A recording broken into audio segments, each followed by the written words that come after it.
नमस्कार दोस्तों, स्वागत है आप सभी का हमारे चैनल कवेल एकेडमी पर। देखिए, हमारा ये पूर्वालोकन में पॉलिटी का सीरीज चल रहा है, जिसमें हमारी अब तक बात हो चुकी मूल अधिकारों को लेकर के, नागरिकता को लेकर के और राज्य के नीति निषेध तत्वों के साथ साथ मूल कर्तव्यों तक हम अपना पूरा चैप्टर कंप्लीट कर चुके हैं।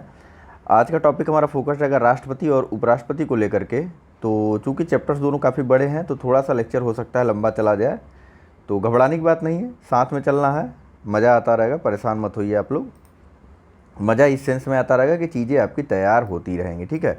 देखिए, बुक को चर्चा करने का मात्र और मात्र एक कारण है कि आपका 3 बार रिवीजन, मैं बार बार इस चीज़ को रिपीट कर रहा हूँ, वह 3 बार रिवीजन होने का तरीका यह है कि पहले तो आप लेक्चर से देख लीजिए, उसके बाद आप बुक से उस टॉपिक को रिपीट कर लीजिए और फिर बाद में दोबारा से वीडियो देख लीजिए। देखिए, यह तीनों प्रक्रिया आपको करनी ही करनी है, इसके अलावा कोई चारा नहीं है एग्ज़ाम के पहले कम से कम 3 बार रिवीजन करने का। और निश्चिंत रहिए, मैं सारे सब्जेक्ट कंप्लीट ज़रूर करवा दूंगा आपके।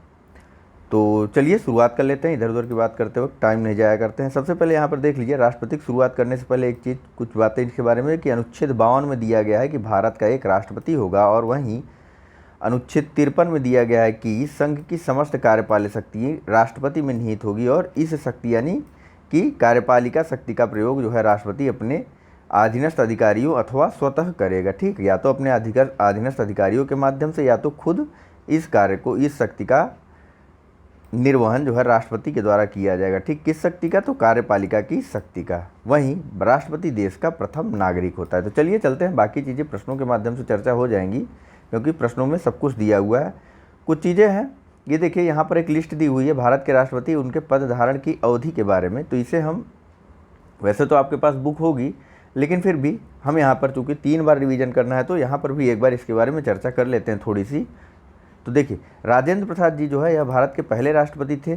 कार्यकाल के अनुसार इन्होंने 3 कार्यकाल कंप्लीट किए थे, ठीक है। एक तो 1950 में यह राष्ट्रपति बने थे, 1950 से 1952 तक। वो रीजन यह था कि यह संविधान सभा के अध्यक्ष थे और इसी कारण यह राष्ट्रपति भी बन गए थे, ठीक है।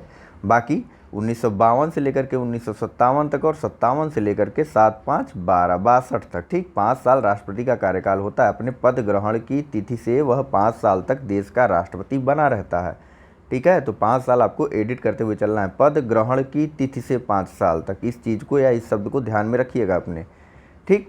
तो बात कर रहे थे हम, राजेंद्र प्रसाद जी 3 बार भारत के राष्ट्रपति बनते हैं, ठीक है, और व्यक्ति के अनुसार यह पहले थे। वहीं राजेंद्र प्रसाद जी के बाद डॉक्टर सर्वपल्ली राधाकृष्णन राष्ट्रपति बनते हैं। इनका कार्यकाल 1962 से लेकर के 1967 तक था, ठीक है। कार्यकाल के अनुसार यह चौथे थे और क्रम के अनुसार तीसरे थे, ठीक है। वहीं डॉक्टर जाकिर हुसैन जो है क्रम के अनुसार, व्यक्ति अनुसार क्रम इनका था तीसरा, और यह राष्ट्रपति बनते हैं 5वें 1967 से लेकर के 1969 तक। उसके बाद राष्ट्रपति बनते हैं वीवी गिरी, जिनका पूरा नाम था वाराहगिरी वेंकट गिरी, ठीक। यह कार्यवाहक राष्ट्रपति थे 3 मई 1969 से लेकर के 20 जुलाई 1969 तक। इनके बाद न्यायमूर्ति एम हिदायतुल्लाह या फिर मोहम्मद हिदायतुल्लाह, यह भी कार्यवाहक राष्ट्रपति बनते हैं 20 जुलाई 1969 से लेकर के 24 अगस्त 1969 तक। उसके बाद दोबारा से वाराहगिरी वेंकट गिरी यानी कि वीवी गिरी जी राष्ट्रपति बनते हैं 24 अगस्त 1969 से लेकर के 24 अगस्त 1974 तक के लिए। यह कार्यकाल के अनुसार 6वें थे और व्यक्ति के अनुसार चौथे राष्ट्रपति थे। कार्यवाहक राष्ट्रपतियों का व्यक्ति के अनुसार या कार्यकाल के अनुसार काउंटिंग नहीं होती है, ठीक है। फिर बनते हैं फ़खरुद्दीन अली अहमद। व्यक्ति के अनुसार इनका क्रम 5वां था और कार्यकाल के अनुसार इनका क्रम 7वां था, और यह राष्ट्रपति बनते 1974 से लेकर के 1977 तक। उसके बाद बीडी जत्ती जो है यह कार्यवाहक राष्ट्रपति बनते हैं 11 फरवरी 1977 से लेकर के 25 जुलाई 1977 तक के लिए, ठीक है। फिर राष्ट्रपति बनते हैं नीलम संजीव रेड्डी, या इन्हें एन संजीव रेड्डी के नाम से भी मिल जाएंगे आपको प्रश्नों में। इनका कार्यकाल था 25 जुलाई 1977 से लेकर के 25 जुलाई 1982 तक। फिर ज्ञानी जेल सिंह बनते हैं या जैल सिंह बनते हैं भारत के राष्ट्रपति, जिनका कार्यकाल 25 जुलाई 1982 से लेकर के 25 जुलाई 1987 तक था। कार्यकाल के अनुसार इनका क्रम 9वां था और व्यक्ति के अनुसार इनका क्रम 7वां था। वहीं आर वेंकटरमण जी बनते हैं। आर वेंकटरमण जी का कार्यकाल था, कार्यकाल के अनुसार क्रम 10वां था और व्यक्ति के अनुसार इनका क्रम 8वां था, और वेंकटरमण जी राष्ट्रपति बनते हैं 25 जुलाई 1987 से लेकर के 25 जुलाई 1992 तक, ठीक है। इनके बाद राष्ट्रपति बनते हैं डॉक्टर शंकर दयाल शर्मा, जिनका कार्यकाल था 25 जुलाई 1992 से लेकर के 25 जुलाई 1997 तक। यह कार्यकाल के अनुसार इनका क्रम 11वां और राष्ट्रपति के अनुसार इनका क्रम 9वां था। तो डॉक्टर KR नारायणन बनते हैं 25 जुलाई 1997 से लेकर के 25 जुलाई 2002 तक के लिए। कार्यकाल के अनुसार इनका क्रम 12वां था और व्यक्ति के अनुसार इनका क्रम 10वां था। ठीक है, आगे चलिए बात कर लेते हैं और एक दो लोगों के बारे में। फिर बनते हैं APJ अब्दुल कलाम। इनका कार्यकाल था 25 जुलाई 2002 से लेकर के 25 जुलाई 2007 तक और कार्यकाल के अनुसार इनका क्रम 13वां और व्यक्ति के अनुसार इनका क्रम 11वां था। वहीं इनके बाद जो है भारत की पहली महिला राष्ट्रपति बनती हैं डॉक्टर प्रतिभा पाटिल। ठीक है, इनका कार्यकाल था 25 जुलाई 2007 से लेकर के 25 जुलाई 2012। कार्यकाल के अनुसार इनका क्रम था 14वां और व्यक्ति के अनुसार इनका क्रम 12वां था। इनके बाद प्रणब मुखर्जी जी राष्ट्रपति बनते हैं 25 जुलाई 2012 से लेकर के 25 जुलाई 2017 तक के लिए। इनका कार्यकाल के अनुसार क्रम 15वां था और व्यक्ति के अनुसार इनका क्रम 13वां था। और सबसे अंत में राष्ट्रपति रामनाथ कोविंद, जिनका कार्यकाल अभी चल रहा है, तो यह जो है 25 जुलाई 2017 से इनका कार्यकाल चल रहा है और यह जो है कार्यकाल के अनुसार 16वें राष्ट्रपति हैं और व्यक्तिगत के अनुसार यह व्यक्ति के अनुसार इनका क्रम जो है 14वां है। ठीक है, तो चलिए मैं उम्मीद करता हूँ बुक आपके सभी के पास होगी, आप लोगों के पास, तो आप इसे एक बार बुक से भी अवश्य देखेंगे। ठीक है, इंपॉर्टेंट चीज़ है इसलिए बताया गया है आपको, ऐसा नहीं अन्यथा ही नहीं बताया गया। चलिए सीधा प्रश्नों की तरफ चलते हैं। तो प्रश्नों में पहला ही प्रश्न कथन और कारण के रूप में जान लेते हैं। कथन ए दिया हुआ है कि संघीय कार्यपालिका का मुखिया भारत का राष्ट्रपति होता है और कारणा बताया जा रहा है कि राष्ट्रपति की शक्तियों की कोई सीमा नहीं है। आपको बताना है ऑप्शन ए में कि ए और आर दोनों सही हैं और आर सही स्पष्टीकरण है ए का। वहीं ऑप्शन बी है कि ए और आर दोनों सही है किंतु आर सही स्पष्टीकरण नहीं है ए का। ऑप्शन सी है कि ए सही किंतु आर गलत है और ऑप्शन डी है कि ए गलत किंतु आर सही है। चलिए जल्दी से अपना जवाब दे दीजिए। ठीक है, इसका सही आंसर है ऑप्शन नंबर सी। देखिए, राष्ट्रपति की शक्तियों में कोई सीमा नहीं है, यह बात बिल्कुल गलत है क्योंकि अनुच्छेद 74(1) में सीधा सीधा बताया गया है कि राष्ट्रपति अपनी शक्तियों का जो है प्रयोग जो है मंत्रिपरिषद की सलाह पर ही करेगा, अन्यथा नहीं करेगा। ठीक है, वहीं संघीय कार्यपालिका शक्ति का प्रमुख मुखिया राष्ट्रपति होता है, आपको बताया गया कहाँ पर दिया गया है, आर्टिकल नंबर 53 में। ठीक है, दोनों चीज़ें क्लियर हो गई। और भारत का एक राष्ट्रपति होगा, यह कहाँ दिया है, यह दिया है अनुच्छेद 52 में। नेक्स्ट प्रश्न देखिए, तो यहाँ पूछा जा रहा है कि भारत के राष्ट्रपति अपनी शक्तियों का प्रयोग करते हैं। ऑप्शन ए है सीधे अथवा अपने अधीनस्थ अधिकारियों द्वारा, ऑप्शन बी है कि मंत्रियों के द्वारा, बी प्रधानमंत्री के द्वारा और ऑप्शन डी है मंत्रिमंडल के द्वारा अथवा ऑप्शन ई उपरोक्त में से कोई नहीं है, उपरोक्त में से एक से अधिक। चलिए, इसका सही आंसर है ऑप्शन नंबर ए। ठीक है, यह चीज़ भी आपको बताएगी, आर्टिकल नंबर 53 में दिया हुआ है, 53 सब क्लास 1 या 53 के खंड 1 में दिया हुआ है कि राष्ट्रपति जो है अपनी शक्तियों का अभ्यास सीधे अथवा अपने अधीनस्थ अधिकारियों के माध्यम से ही करेगा। वहीं अनुच्छेद 53 हमें बताता है कि राष्ट्रपति जो है उसके अंदर ही संघ की कार्यपालिका शक्ति निहित होगी। ठीक, चलिए चलते हैं सीधा अगले प्रश्न की तरफ। और अभी तक जो मित्र हमारे चैनल को लाइक सब्सक्राइब नहीं किए हैं वह चैनल को सब्सक्राइब कर ले और साथ ही साथ बेल आइकन के निशान को भी जरूर दबा दें। ठीक है, चलिए अगला प्रश्न देखते हैं। यहाँ पूछा जा रहा है कि भारत में राष्ट्रपति का निर्वाचन किस प्रकार होता है। ऑप्शन है ए प्रत्यक्ष रूप से, बी राज्यसभा के सदस्यों द्वारा अथवा सी लोकसभा के सदस्यों द्वारा, अन्यथा ऑप्शन डी अप्रत्यक्ष मतदान से। चलिए, इसका सही आंसर है ऑप्शन नंबर डी। देखिए, राष्ट्रपति का चुनाव ना यह अप्रत्यक्ष रूप से होता है। किस प्रकार होता है, तो राष्ट्रपति के चुनाव के लिए जो है जो निर्वाचन प्रक्रिया होती है, सबसे पहले तो इसमें मतदान होता है। तो मतदान किस प्रकार का होता है, मतदान होता है गुप्त। ठीक, जान लीजिए, राष्ट्रपति के चुनाव प्रक्रिया में जो मतदान होता है वह मतदान होता है गुप्त। और साथ ही साथ जो प्रक्रिया अपनाई जाती है उसे बोलते हैं अनुपातिक प्रतिनिधित्व की प्रक्रिया। ठीक, अनुपातिक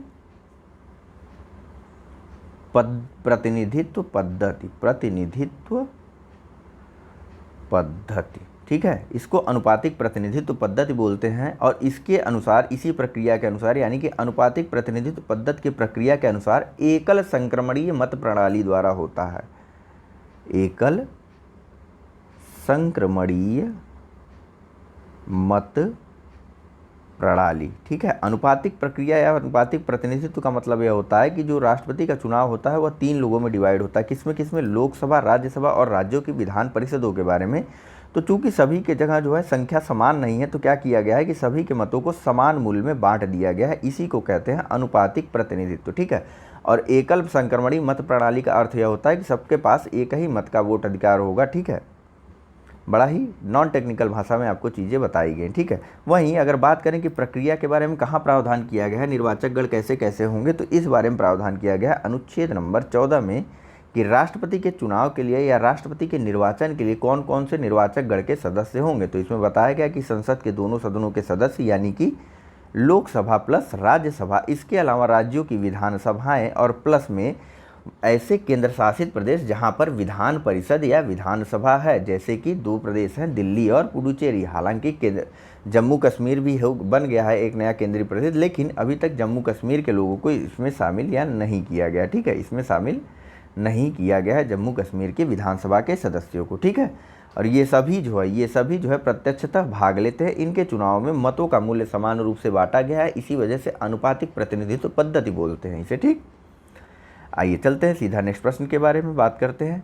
यह भी कथन और कारण के स्वरूप में दिया हुआ है। पूछा जा रहा है, कथन ए में बताया जा रहा है कि भारत का राष्ट्रपति अप्रत्यक्ष निर्वाचन से चुना जाता है, और कथन आर है कि एक निर्वाचन मंडल की व्यवस्था है जो संसद के दोनों सदनों और राज्यों की विधानसभाओं के निर्वाचित सदस्यों को मिलाकर के बनता है। आपको बताना है कि उपर्युक्त संदर्भ में सही उत्तर क्या है। ऑप्शन है ए कि ए सही किंतु आर गलत है, ऑप्शन बी है कि ए गलत किंतु आर सही है, ऑप्शन सी है कि ए और आर दोनों सही और ए का सही स्पष्टीकरण है आर। वहीं ऑप्शन डी है कि ए और आर दोनों सही है किंतु ए का सही स्पष्टीकरण नहीं है आर। चलिए, अभी अभी आपको सारी चीज़ें बताई गई और समझाई गई हैं। आप इसका सही आंसर है ऑप्शन नंबर सी, यानी कि ए और आर दोनों सही है और आर का सही स्पष्टीकरण ए कर रहा है। ठीक, अप्रत्यक्ष निर्वाचन होता है। राष्ट्रपति का चुनाव प्रत्यक्ष रूप से नहीं होता है। कभी भी पूछा लिया जाए कहीं प्रश्न में कि राष्ट्रपति का चुनाव प्रत्यक्ष होता है या अप्रत्यक्ष, तो अप्रत्यक्ष होता है, क्योंकि राष्ट्रपति के लिए प्रत्यक्ष चुनाव और अप्रत्यक्ष चुनाव में ये होता है कि जिसको हम लोग प्रत्यक्ष चुनते हैं, जिसको हम और आप जा करके वोट दे रहे हैं, वह प्रत्यक्ष हो गया। और लेकिन हम जिसको वोट दे रहे हैं, अगर वह किसी को वोट दे रहा है तो वह हमारे लिए तो अप्रत्यक्ष हो गया। हम इस तक पहुंचने के लिए, जैसे यहाँ राष्ट्रपति ही ले लीजिए, तो हम राष्ट्रपति तक पहुंचने के लिए इनके माध्यम से हो करके ही गुजर रहे हैं। बिना इनका माध्यम या इनके सहारे हम राष्ट्रपति तक नहीं पहुंच रहे हैं। तो इस प्रकार से हमने राष्ट्रपति को अप्रत्यक्ष रूप से चुना है। ठीक है, लेकिन इनको हमने प्रत्यक्ष रूप से चुना है और इन्होंने राष्ट्रपति को प्रत्यक्ष रूप से चुना है। इसीलिए वहाँ पर बताया गया था कि राज्यों की विधानसभाओं, राज्यसभा के सदस्यों और साथ ही साथ लोकसभा के सदस्यों द्वारा जो है राष्ट्रपति को प्रत्यक्षतः चुना जाता है आनुपातिक प्रतिनिधित्व प्रणाली के द्वारा। ठीक है, आनुपातिक प्रतिनिधित्व प्रणाली के अंतर्गत एकल संक्रमणी मत प्रणाली के द्वारा। ठीक है, सारी चीज़ें और सारी बातें एकदम वर्ड टू वर्ड आपके दिमाग में बैठनी चाहिए। नेक्स्ट बात करते हैं कि भारत में राष्ट्रपति का चुनाव किया जाता है। ऑप्शन है ए प्रत्यक्ष निर्वाचन द्वारा, ऑप्शन है बी एकल हस्तांतरणीय मत प्रणाली द्वारा, ऑप्शन सी है कि अनुपातिक मत प्रणाली द्वारा, या ऑप्शन डी है खुला बैलेट मत प्रणाली द्वारा। चलिए, इसका सही आंसर है ऑप्शन बी और सी दोनों ही। ठीक है, राष्ट्रपति का चुनाव अनुपातिक मत प्रणाली के द्वारा एकल हस्तांतरणीय मत प्रणाली के माध्यम से होता है। ठीक है, तो आप यहाँ पर किसी एक को बेस्ट नहीं कह सकते हैं। वैसे अगर एक को चुनना रहे तो आप ऑप्शन सी के साथ जा सकते हैं या बी के साथ भी जा सकते हैं। एक समान रूप से दोनों आंसरों को गिना जाएगा। इसके साथ गए तो यह गलत माना जाएगा, इसके साथ गए तो भी यह आंसर आपका गलत माना जाएगा। ठीक है, चलिए बात कर लेते हैं अगले प्रश्न के बारे में। तो यहाँ पूछा जा रहा है कि राष्ट्रपति के निर्वाचन मंडल के सदस्य होते हैं। ऑप्शन है पहला कि संसद के दोनों सदनों के निर्वाचित सदस्य, ऑप्शन दूसरा है कि राज्य विधानमंडलों के दोनों सदनों के निर्वाचित सदस्य, ऑप्शन 3 है कि सभी राज्यों के विधानसभाओं के निर्वाचित सदस्य, और ऑप्शन नंबर 4 है कि दिल्ली और पुडुचेरी विधानसभा के निर्वाचित सदस्य। आपको बताना है ऑप्शन ए में से 1, 2, 3 सही है, बी 1 और 3 सही है, अथवा सी 1, 2, 4 सही है, अथवा ऑप्शन डी 1, 3 और 4 सही हैं। चलिए, इसका सही आंसर है ऑप्शन नंबर डी 1, 3 और 4 सही हैं। ठीक, 1, 3 और 4 सही। विधानमंडल क्यों? तो विधानमंडल में दोनों सदस्य होते हैं, दोनों सदन होते हैं, यानी कि एक तो विधान परिषद और दूसरे विधानसभा। विधान परिषद वीपी लिख दे रहा हूँ, वीप, और दूसरा विधान सभा विस, बस। लेकिन नहीं, विधान परिषद नहीं होता। विधानसभा के जो निर्वाचित सदस्य होते हैं सिर्फ और सिर्फ वही भाग ले सकते हैं राष्ट्रपति के निर्वाचन की प्रक्रिया में। ठीक है, यानी कि ये ठीक सभी राज्यों की विधानसभाओं के निर्वाचित सदस्य, मनोनीत सदस्य कहीं भी राष्ट्रपति के निर्वाचन की प्रक्रिया में भाग नहीं लेते हैं। ठीक है, जहाँ भी मनोनीत सदस्य आ जाए ना, वहाँ पर आप जान लीजिए कि यह गलत हो गया। ठीक, यह ऑप्शन गलत होगा। मनोनीत सदस्य राष्ट्रपति के निर्वाचन की प्रक्रिया में भाग नहीं लेते, लेकिन हाँ, राष्ट्रपति को अगर अपदस्थ करना हो, उस पर महाभियोग चलाना हो, महाभियोग के बारे में भी हम आगे बात करेंगे, चूंकि यहाँ बात आ रही तो बता दूं आपको कि महाभियोग की प्रक्रिया जब होगी तो उसमें मनोनीत और निर्वाचित दोनों ही सदस्य भाग लेते हैं, लेकिन राज्य की विधानसभाओं के सदस्य उस प्रक्रिया में भाग नहीं लेते हैं। ठीक है, राज्य की विधानसभाओं के सदस्य राष्ट्रपति को निर्वाचित तो जरूर करते, लेकिन अपदस्थ करने के लिए जो महाभियोग की प्रक्रिया चलती उसमें ऐसे सदस्य भाग नहीं लेते हैं। ठीक है, यह देखिए यहाँ बताया गया है कि अनुच्छेद 54 में राष्ट्रपति के निर्वाचक मंडल की व्यवस्था की गई है, जो कि इस प्रकार से संसद के दोनों सदनों के निर्वाचित सदस्य, राज्यों की विधानसभाओं के निर्वाचित सदस्य और साथ ही साथ दिल्ली और पुडुचेरी की विधानसभाओं के निर्वाचित सदस्य। वहीं जम्मू कश्मीर के बारे में भी यहाँ पर बता दिया गया है कि जम्मू कश्मीर संघ राज्य क्षेत्र की विधानसभा के निर्वाचित सदस्यों को अभी इसमें यानी कि राष्ट्रपति के निर्वाचक मंडल में शामिल नहीं किया गया है। ठीक है, नेक्स्ट बताइए कि भारतीय संविधान के 70वें संशोधन द्वारा भारत के राष्ट्रपति के चुनाव में जिन 2 केंद्र शासित प्रदेशों को भाग लेने का अधिकार दिया गया है वे हैं, ऑप्शन है ए दिल्ली तथा चंडीगढ़, ऑप्शन बी दिल्ली तथा पुडुचेरी, ऑप्शन सी दिल्ली तथा दमन एवं दीव और ऑप्शन डी है चंडीगढ़ तथा पुडुचेरी। आप सही आंसर ही दीजिएगा। संशोधन कब हुआ, कैसे हुआ, इसके चक्कर में मत पड़िए, आंसर आपको सही देना है।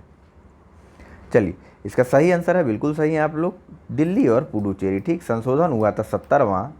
ठीक है, दिल्ली और पुडुचेरी की विधानसभाओं के निर्वाचित सदस्यों को राष्ट्रपति के निर्वाचक मंडल में शामिल कर लिया गया था, आरंभ से यह शामिल नहीं थे। अगला बताइए कि निम्नलिखित में से कौन भारत के राष्ट्रपति के निर्वाचन हेतु निर्वाचन गण में सम्मिलित नहीं है, पूछ रहा है। ठीक है, ऑप्शन है ए लोकसभा के निर्वाचित सदस्य, बी राज्यसभा के निर्वाचित सदस्य, सी राज्यों की विधानसभाओं के निर्वाचित सदस्य अथवा डी राज्यों की विधान परिषदों के निर्वाचित सदस्य। चलिए, सही आंसर मैंने बताया ना, राज्यों की विधान परिषदों के सदस्य इसमें शामिल नहीं होते। इसमें शामिल होते हैं राष्ट्रपति के निर्वाचक मंडल में लोकसभा के निर्वाचित सदस्य, राज्यसभा के निर्वाचित सदस्य और राज्यों की विधानसभाओं के निर्वाचित सदस्य। बार बार निर्वाचित की बात हो रही है, तो यह चीज़ आपके दिमाग से निकलना नहीं चाहिए। मनोनीत सदस्य शामिल नहीं होते, निर्वाचित सदस्य शामिल होते हैं। वहीं महाभियोग की प्रक्रिया में मनोनीत सदस्य शामिल होते हैं, लेकिन राज्य विधानसभा के सदस्य शामिल नहीं होते हैं। ठीक है, नेक्स्ट बताइए कि निम्नलिखित में से कौन राष्ट्रपति के निर्वाचन हेतु निर्वाचक गण के सदस्य हैं, नीचे कूट से सही उत्तर को चुनना है। ऑप्शन है ए पहला कि संसद के दोनों सदनों के सभी सदस्य, कथन 2 है कि राज्य विधानसभाओं के सभी निर्वाचित सदस्य और कथन 3 है कि संघ राज्य क्षेत्रों की विधानसभाओं के निर्वाचित सदस्य और कथन 4 है कि सभी राज्यपाल तथा उपराज्यपाल। कूट इस प्रकार से है, ऑप्शन ए में है कि 1 और 2 केवल, ऑप्शन बी है 2 और 3 केवल, ऑप्शन सी है 1, 2 और 3 केवल और ऑप्शन डी है 1, 2, 3 और 4। चलिए जल्दी से जवाब दीजिए, आंसर गलत नहीं होना चाहिए, प्रश्न बस थोड़ा सा जो है घुमा दिया गया है। चलिए, सही आंसर है इसका ऑप्शन नंबर बी, 2 और 3, केवल 2 और 3। यहाँ देखिए मैंने बोला ना, निर्वाचित सदस्य ही भाग लेते हैं, जबकि राज्यसभा और लोकसभा में कुछ सदस्यों को राष्ट्रपति के द्वारा मनोनीत भी किया जाता है। तो सभी सदस्यों में तो मनोनीत और निर्वाचित दोनों ही शामिल हो जाएंगे, है कि नहीं। तो सभी सदस्य शामिल नहीं होते, इसलिए यह आंसर गलत हो गया। अगर यहाँ निर्वाचित की बात की जाती तब यह सही होता। वहीं राज्यपाल और उपराज्यपाल की बात तो कहीं की ही नहीं मैंने, ना ही आपने कहीं पढ़ा होगा कि यह राष्ट्रपति के निर्वाचक मंडल में शामिल होते हैं। ठीक है, बाकी दोनों ऑप्शंस के बारे में आपको कई बार बताया गया। चलिए नेक्स्ट बताइए कि भारत के राष्ट्रपति के निर्वाचन के लिए चुनाव मंडल के सदस्य होते हैं। थोड़ा जल्दी जल्दी इसलिए चला जा रहा है क्योंकि प्रश्नों की संख्या ज़्यादा है। मैं चाहता हूं कि कम से कम समय में चीज़ें पूरी की पूरी कर दी जाएँ। ठीक है, क्योंकि पॉलिटी अब हमको ख़त्म करना है लगातार चला करके। एक विषय हम लगातार चलाएंगे, बाकी दो विषयों को अल्टरनेट डे पे चलाया जाएगा। ठीक है, बताइए भारत के राष्ट्रपति के चुनाव के लिए चुनाव मंडल के सदस्य होते हैं। पहला है कि लोकसभा के चुने हुए सदस्य, दूसरा है कि राज्यसभा के चुने हुए सदस्य और तीसरा है कि राज्य विधानसभा के चुने हुए सदस्य और चौथा है कि राज्य विधान परिषद के चुने हुए सदस्य। ऑप्शन है आपके सामने ये, ए 1 एवं 2, बी 1 एवं 3, सी 1, 2 एवं 3 अथवा डी 1, 3 एवं 4। सही आंसर टिक करिए फटाक से, यह जो है इसमें शामिल नहीं होते हैं। ठीक, तो कौन सा बचा, 1, 2, 3 यानी कि ऑप्शन नंबर सी। व्यवस्था कहाँ की गई है, अनुच्छेद 54 में राष्ट्रपति के निर्वाचक मंडल की बात की गई है। 52 में यह बताया गया कि भारत का एक राष्ट्रपति होगा। 53 में यह बताया गया है कि राष्ट्रपति में जो है कार्यपालिका की या संघ की कार्यपालिका शक्ति निहित होती, जिसका प्रयोग 53(1) में यह कह के बताया गया है कि राष्ट्रपति जो है यह अब स्वतः या अपने अधीनस्थ अधिकारियों के माध्यम से करेगा। ठीक है, अगला बताइए, यहाँ पूछा जा रहा है कि भारत के राष्ट्रपति चुने जाते हैं। ऑप्शन है ए केवल राज्यसभा के सदस्यों द्वारा, ऑप्शन बी है कि केवल लोकसभा के सदस्यों द्वारा और ऑप्शन सी है कि केवल राज्यों के विधानसभाओं और लोकसभा के सदस्यों द्वारा, या फिर ऑप्शन डी राज्यसभा, लोकसभा तथा राज्यों की विधानसभाओं के निर्वाचित सदस्यों द्वारा।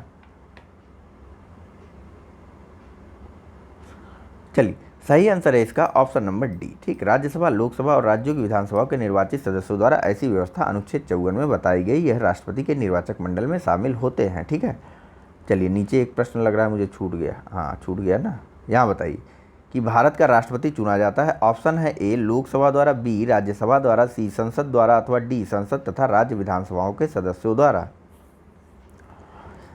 चलिए, ऐसे प्रश्न जब आ जाएं तो आपको आंसर के साथ जाना है जो ज़्यादा से ज़्यादा लोगों को सम्मिलित करता हो। ऑप्शन नंबर डी के साथ आपको जाना है। हालांकि संसद और राज्य विधानसभाओं के सदस्यों में कई लोग शामिल होते हैं जिनमें मनोनीत भी होते हैं और इनको नहीं चुनना, इनके द्वारा राष्ट्रपति का निर्वाचन नहीं किया जाता। ठीक है, लेकिन आप इसके साथ जाएंगे तो आपका आंसर बेस्ट माना जाएगा। ठीक है, हम लोग चूँकि सीसेट के भी स्टूडेंट हैं तो आपको इस पर ध्यान देना है कि आपको हमेशा बेस्ट आंसर देना है। ठीक है, सारे सही हो तो जो सबसे ज़्यादा सही है वो बताना है, सारे गलत हो तो जो सबसे कम गलत हो उसके साथ जाना है। ठीक है, यहाँ बताइए कि निम्नलिखित में से कौन राष्ट्रपति के चुनाव प्रकरण के लिए सही नहीं है। पहला ये है कि पदस्थ राष्ट्रपति की पदावधि से पूर्व उत्तराधिकारी का चुनाव अवश्य हो जाना चाहिए। बी राष्ट्रपति अपना पदभार ग्रहण करने की तिथि से 5 वर्ष तक पद पर रहेंगे।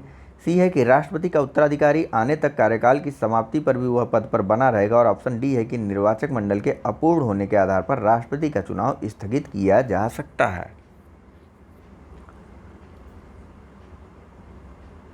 चलिए, सही आंसर है इसका ऑप्शन नंबर डी। ठीक, देखिए राष्ट्रपति के निर्वाचक मंडल में आपको बताया गया कि राज्यसभा, लोकसभा और साथ ही साथ राज्यों की विधानसभाएं शामिल होंगी। हालांकि कभी कभी ऐसा होता है कि राज्यों में जो है आपातकाल की स्थिति रहती है और राज्यों की विधानसभा उस समय भंग कर दी जाती है। किसी किसी राज्य के साथ ऐसा होता है। तो इस आधार पर, यानी कि इस आधार पर कि निर्वाचक मंडल, अब तो निर्वाचक मंडल अपूर्ण हो गया ना, सभी राज्यों की विधानसभाओं ने भाग नहीं लिया है कि नहीं, तो इस आधार पर कि राष्ट्रपति का निर्वाचक मंडल अपूर्ण है तो उसके चुनाव को निरस्त नहीं किया जाता। ठीक है, उसका चुनाव मान्य होता है, राष्ट्रपति का चुनाव मान्य होता है। ऐसा सुप्रीम कोर्ट का आदेश भी दिया गया है सुप्रीम कोर्ट के द्वारा। ठीक है, AIR 1974 के मामले में। ठीक, AIR 1974 में ऐसा सुप्रीम कोर्ट द्वारा आदेशित किया गया था कि भैया यह कोई तरीका नहीं है कि हाँ एक विधानसभा नहीं, जैसे हम आप गए ना वोट देने, कोई एक सदस्य वोट देने नहीं गया हमारे घर परिवार का, या किसी एक क्षेत्र से कुछ लोग नहीं जाते हैं वोट देने, तो इसका मतलब यह थोड़ी ना होता है कि चुनाव की पूरी प्रक्रिया को ही ख़त्म कर दिया जाए। इसको इस प्रकार से आप समझ सकते हैं सरलतम रूप में। ठीक है, चलिए, वहीं यह बात बिल्कुल सत्य है कि राष्ट्रपति की पदावधि पूर्ण होने से पहले उसके उत्तराधिकारी का चुनाव हो जाना चाहिए। और अगर राष्ट्रपति जो है अपने पद ग्रहण की तिथि से ही 5 वर्ष तक अपने पद पर बना रहता है, तो साथ ही साथ राष्ट्रपति तब तक अपने पद पर बना रहेगा जब तक कि उसका उत्तराधिकारी आ नहीं जाता है। ठीक है, भले ही उसका कार्यकाल समाप्त ही क्यों न हो जाए। चलिए आइए बात कर लेते हैं अगले प्रश्न के बारे में। तो यहाँ पूछा जा रहा है कि भारत के राष्ट्रपति के उम्मीदवार के प्रस्ताव का अनुसमर्थन किया जाना चाहिए कम से कम ए 10 निर्वाचकों द्वारा, बी 20 निर्वाचकों द्वारा, सी 5 निर्वाचकों द्वारा अथवा डी 15 निर्वाचकों द्वारा। चलिए, वैसे तो यह पूरा आंसर ऑप्शन यहाँ पे गलत है। ठीक, चारों के चारों गलत हैं। 1997 से पहले ऐसा प्रावधान था कि भैया 20 निर्वाचकों द्वारा जो है राष्ट्रपति के चुनाव को प्रस्तावित किया जाना चाहिए, अनुमोदकों को। ठीक, 1920 नहीं 10 था। ठीक, 10 निर्वाचकों द्वारा राष्ट्रपति के चुनाव के लिए किसी को प्रस्तावित तथा अनुमोदकों की भी संख्या, मतलब उस प्रस्ताव का अनुमोदन करने वालों की भी संख्या 10 होनी चाहिए। लेकिन होता क्या है ना, राष्ट्रपति और उपराष्ट्रपति निर्वाचन अधिनियम 1992 में संशोधन किया गया 1997 में। ठीक, और संशोधन यह किया गया कि अब यानी कि 1997 के बाद से अगर किसी व्यक्ति को राष्ट्रपति बनाना है तो उसके लिए प्रस्तावकों की संख्या कितनी होनी चाहिए, उसके लिए प्रस्तावकों की संख्या होनी चाहिए मिनिमम 50, और साथ ही साथ अनुमोदन करने वाले, मतलब इस प्रस्ताव का अनुमोदन करने वाले सदस्यों की भी संख्या न्यूनतम होनी चाहिए 50। ठीक है, अनुमोदन या अनुसमर्थन। ठीक है, 50 लोग उसका प्रस्ताव करेंगे और 50 लोग, अन्य 50 लोग प्रमाणित करेंगे कि हाँ हम इस व्यक्ति का समर्थन कर रहे हैं कि यह राष्ट्रपति का चुनाव लड़े। ठीक है, 1997 के बाद ऐसी प्रक्रिया अपनाई गई, संशोधन किया गया था राष्ट्रपति एवं उपराष्ट्रपति निर्वाचन अधिनियम 1992 में। ठीक है, पहले 1997 से पहले यह संख्या 10 तक थी, अब यह संख्या 50 हो गई, प्रस्तावक और अनुमोदक या अनुसमर्थन करने वाले सभी की। ठीक है, आइए चलते हैं अगले प्रश्न की तरफ। तो यह प्रश्न थोड़ा सा बड़ा है लेकिन बहुत ही आसान है। आप बताइए इन कथनों पर विचार करते हुए कि भारत में राष्ट्रपति के निर्वाचक मंडल में पहला कि विधानसभा के निर्वाचित सदस्यों के मत का मूल्य किस प्रकार, इन सभी के मत का मूल्य निकाला जाता है, यह पूछा गया है प्रश्न में। ठीक है, तो बताइए विधानसभा के निर्वाचित सदस्यों के मतों का मूल्य निकालने के लिए कौन सा फार्मूला है कि राज्यों की जनसंख्या बटे राज्य की विधानसभा में निर्वाचित सदस्यों की संख्या गुणे 100 की जनसंख्या। फिर दूसरा है कि एक निर्वाचित संसद सदस्य के मत का मूल्य सभी निर्वाचित विधानसभा के सदस्यों के मतों का कुल मान बटे निर्वाचित संसद सदस्यों के कुल मतों की संख्या। आप और ऑप्शन 3 है कि आखिरी चुनाव में 5,000 मतदाता थे। आखिरी चुनाव का मतलब IAS प्री 2003 के पहले जो चुनाव हुआ था, ठीक है। और आपको बताना है ऑप्शन ए में से 1 और 2 सही है, ऑप्शन बी केवल 2, ऑप्शन सी है 1 और 3, या फिर ऑप्शन डी केवल 3। 2003 के पहले कब चुनाव हुआ था? 2002 में ही चुनाव हुआ था, 12वां, ठीक है। राष्ट्रपति बने थे इसके बाद कौन बताइए? अब्दुल कलाम राष्ट्रपति बने थे। यह 13वें राष्ट्रपति बने थे कार्यकाल के अनुसार, 13वां चुनाव हुआ था, ठीक है। चलिए देखिए यहाँ पर यह सही आंसर है ऑप्शन नंबर बी, ठीक। केवल 2 सही है, बाकी यह मतदाता थोड़ा ज़्यादा थे, ठीक है। मतदाता ज़्यादा नहीं, कम थे, 4,896 थे। लेकिन यह गलत है, ठीक। राज्यों की विधानसभा में निर्वाचित सदस्यों की संख्या गुणे 1000 होती है जनसंख्या, ठीक। गुणे 1000 की जनसंख्या, न कि 100। यहाँ देखिए, यहाँ लिखा भी हुआ है, आप यहाँ से चाहते तो देख लेते, लेकिन नहीं देखा आपने तो बहुत अच्छा काम किया।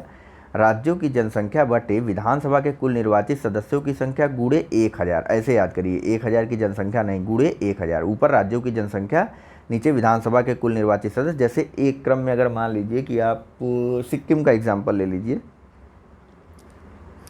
ठीक है। सिक्किम में कुल सदस्य होते हैं 40, ठीक। और ऊपर राज्य की जनसंख्या मान लीजिए, सिक्किम की जनसंख्या मान लीजिए 100 मान लीजिए, ठीक है। 100 नहीं, 40 के गुणे में पहले लेते हैं और नीचे गुणे 1000 ले लीजिए, ठीक है। इस प्रकार से हम निकाल सकते हैं कि सिक्किम के किसी एक विधानसभा के सदस्य का मूल्य मत का मूल्य कितना होगा, ठीक है। और इस मूल्य को निकालने में एक चीज़ और काम का आती है कि इस मूल्य को निकालने में इसके लिए भी यह चीज़ सेम है कि इस मूल्य को निकालने के लिए अगर संख्या कोई आती 0.5 से ज़्यादा, तो इसकी गिनती एक के रूप में होती कि 1 है यह, और 5 से अगर कम आती है तो गिनती की ही नहीं जाती, इसको छोड़ दिया जाता है, ठीक है। मतलब दशमलव में आधे से अधिक है तो गिना जाएगा, आधे से कम है तो नहीं गिना जाएगा, ठीक है।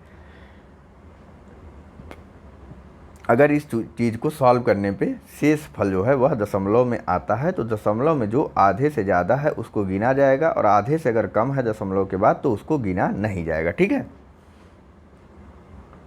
चलिए बात कर लेते हैं अगले प्रश्न के बारे में। तो यहाँ पूछा जा रहा है कि भारत के राष्ट्रपति के निर्वाचन के संदर्भ में निम्नलिखित कथनों पर विचार कीजिए। पहला है कि प्रत्येक MLA के वोट का मूल्य अलग अलग राज्य में अलग अलग होता है। MLA यानी विधानसभा के जो निर्वाचित सदस्य होते हैं, ठीक है। अगला बताइए, लोकसभा के सदस्यों के वोट का मूल्य राज्यसभा के सदस्यों के वोट के मूल्य से अधिक होता है। आपको बताना है कौन सा कथन सही है। ऑप्शन है A केवल 1, B केवल 2, C 1 और 2 दोनों, या फिर D न तो 1 न ही 2। चलिए सही आंसर है ऑप्शन नंबर A, ठीक।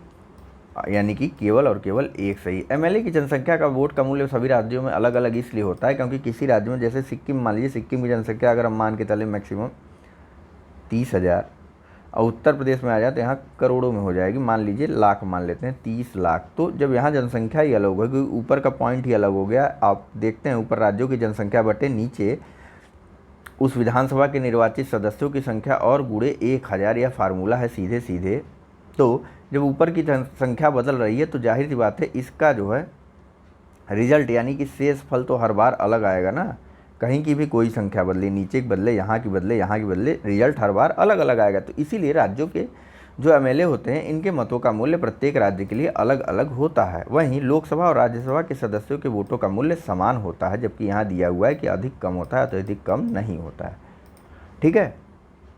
आइए बात कर लेते हैं अगले प्रश्न की। तो यहाँ पूछा जा रहा है कि राष्ट्रपति के निर्वाचन में राज्य का मुख्यमंत्री मतदान करने के लिए पात्र नहीं होता यदि वह स्वयं प्रत्याशी होता है, B उसे राज्य विधानमंडल के निचले सदन में अपना बहुमत सिद्ध करना शेष हो, या सी वह राज्य विधानमंडल के उच्च सदन का सदस्य हो, अथवा डी वह राज्य विधानमंडल में निम्न सदन का सदस्य हो। थोड़ी जमाई आ गई, पता नहीं क्यों भाई। चलिए, सही आंसर है ऑप्शन नंबर सी। राज्य के विधानमंडल का उच्च सदन वही राज्य का विधान परिषद होता है। ठीक है, अगर राज्य के विधान परिषद का कोई भी सदस्य है तो वह तो राष्ट्रपति के निर्वाचक मंडल में शामिल ही नहीं होगा, ऐसा अनुच्छेद 54 में बताया गया है। बाकी तीनों कंडीशन नहीं लागू होती। इन तीनों कंडीशनों में वह व्यक्ति जो राज्य का मुख्यमंत्री वह पात्र होता है राष्ट्रपति के चुनाव में मतदान देने के लिए। चलिए, अगले प्रश्न का उत्तर दीजिए। यहाँ पूछा जा रहा है कि भारत के राष्ट्रपति के चुनाव में राज्य की विधानसभा के प्रत्येक निर्वाचित सदस्यों के वोटों की संख्या उस राज्य की जनसंख्या को विधानसभा की कुल निर्वाचित सदस्य संख्या द्वारा विभाजित कर भागफल को 1000 के गुणकों भागफल जो है विभाजित कर प्राप्त भागफल की 1000 के गुणकों के बराबर होती है। वर्तमान स्थिति यानी कि 1997 में जनसंख्या से तात्पर्य किस वर्ष की जनगणना यथा अभिनिश्चित जनसंख्या से है। ठीक है, चूंकि यह प्रश्न काफ़ी लंबा पूछा गया, लेकिन इन शॉर्ट में आप समझिए कि जैसे ऊपर यहाँ जनसंख्या लिखी होती है, नीचे लिखा होता है उस राज्य के निर्वाचित सदस्यों की संख्या गुणे 1000। तो यहाँ पूछा जा रहा है कि जनगणना तो हर 10 साल में होती है, लेकिन इस जो जनसंख्या को यहाँ ऊपर लिखा गया है, ठीक है, इस जनसंख्या से तात्पर्य क्या है कि किस वर्ष की जनसंख्या को काउंट किया जाएगा। ऑप्शन है आपके पास ए 1991 की जनगणना, बी 1981 की जनगणना, सी 1971 की जनगणना, या फिर डी 1961 की जनगणना। चलिए, सही आंसर है इसका ऑप्शन नंबर सी। देखिए, अभी तक क्या है ना, अभी तक 1971 की ही जनगणना को राष्ट्रपति के चुनाव के लिए काउंट किया जाता है। ठीक है, अभी तक की बात मेरी वर्तमान 2020 तक के लिए चल रही है, और ऐसी गणना जो है 2026 तक यही व्यवस्था बनी रहेगी। आगे का पता नहीं, आगे देखिए 2026 तक की यह व्यवस्था बनी रहे, इसके लिए जो है संविधान में एक 84वां संविधान संशोधन किया गया था। ठीक है, कब हुआ था यह 84वां संविधान संशोधन? तो यह हुआ था 2001 में। 2001 में 84वां संविधान संशोधन हुआ था, और इसके द्वारा यह व्यवस्था की गई थी कि जो जनगणना 1971 की ही जनगणना को जो है यहाँ पर जनसंख्या के रूप में लिया जाएगा। ठीक है, यानी कि 1971 में जो जनसंख्या थी उसी को यहाँ पर गिना जाएगा। राष्ट्रपति के निर्वाचन की प्रक्रिया में केवल बात की जा रही है यहाँ पर। ठीक है, भूलिएगा मत।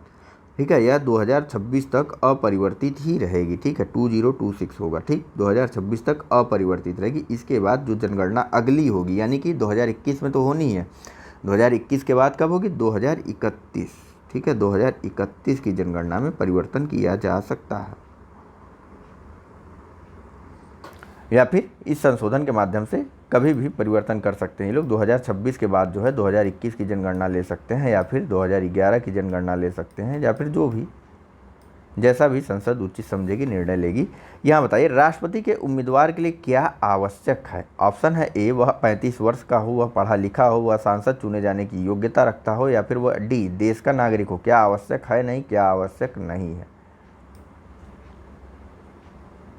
चलिए, सही आंसर है ऑप्शन नंबर बी। देखिए, राष्ट्रपति के चुनाव की 3 चीज़ें बताई गई हैं संविधान में। ठीक, संविधान में यह तीनों चीज़ कहाँ बताई गई? तो आर्टिकल नंबर 58 के 1 में यह 3 बातें कही गई। किसी व्यक्ति को भारत का राष्ट्रपति होने के लिए उसको 35 वर्ष की आयु पूर्ण करनी होती है, सांसद चुने जाने की योग्यता रखता हो, यानी कि लोकसभा में निर्वाचित होने की योग्यता रखता हो, न कि राज्यसभा में। ठीक है, और डी है कि देश का नागरिक होना चाहिए। देश में पैदा हो या ना हो इससे मतलब नहीं है, वह देश का नागरिक है, इससे मतलब है। ठीक, तो यह 3 कंडीशन जो है आर्टिकल नंबर 51 के सब क्लास 1 में बताई गई है।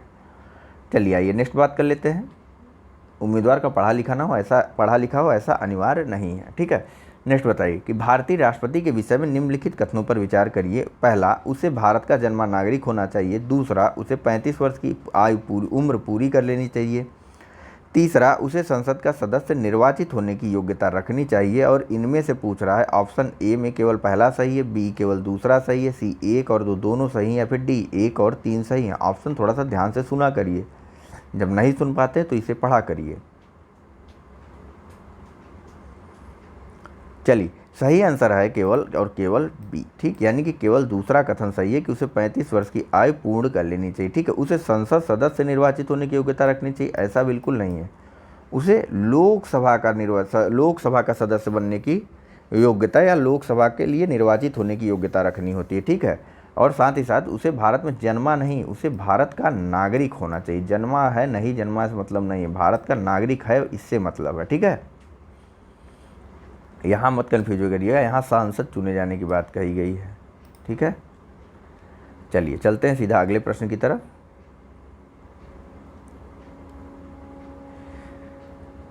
तो यहाँ पूछा जा रहा है कि एक सांसद अथवा विधानसभा का सदस्य राष्ट्रपति निर्वाचित हो सकता है, परंतु ऑप्शन ए में है चुनाव लड़ने से पूर्व उसे अपनी सदस्यता से त्यागपत्र देना होगा। ऑप्शन बी है कि अपने निर्वाचन से 6 माह के अंदर अपनी सदस्यता छोड़नी होगी। ऑप्शन सी है कि निर्वाचित होने के तुरंत उपरांत अपनी सदस्यता छोड़नी होगी। या फिर ऑप्शन डी, एक सांसद चुनाव लड़ सकता है परंतु विधानसभा का सदस्य नहीं।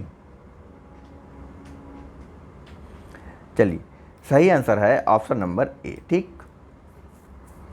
देखिए कोई भी व्यक्ति जो है राष्ट्रपति का चुनाव लड़ सकता है, यह तो क्लियर है आप सबको, ठीक है। बस कुछ कंडीशन है, 35 वर्ष की आयु पूर्ण कर चुका हो, लोकसभा का सदस्य चुने जाने की योग्यता रखता हो और देश का नागरिक हो, ठीक है। तो ऐसा कि इस आधार पर कि वह ये है वो है फलाना है ढिमाका, ऐसी कोई भी कंडीशन राष्ट्रपति के बारे में नहीं है, वह चुनाव लड़ सकता है, ठीक है, पहली चीज़। अब दूसरी चीज़ कि चुनाव लड़ने से पूर्व अपनी सदस्यता त्यागपत्र, अरे यार ये तो गलत ऑप्शन टिक ही लगा दिया। चुनाव लड़ने से पूर्व वह अपनी सदस्यता त्यागपत्र नहीं देगा, ऑप्शन सी सही है। निर्वाचित होने के तुरंत उपरांत वह अपनी सदस्यता को उसको छोड़ना होगा, ठीक है। ऐसा माना जाता है कि जिस दिन से उस व्यक्ति ने राष्ट्रपति के लिए स्वयं को यह पद ग्रहण कर लिया राष्ट्रपति का, ठीक है, ऐसे समझिए, जिस दिन से किसी व्यक्ति ने राष्ट्रपति का पद ग्रहण कर लिया है, ठीक है, राष्ट्रपति का पद ग्रहण जैसे कर लिया, तो उसके बाद से वह पहले चुने हुए चीज़ में कार्य नहीं करता, वह उसे वहाँ से कार्य मुक्त कर दिया जाता है, ठीक है।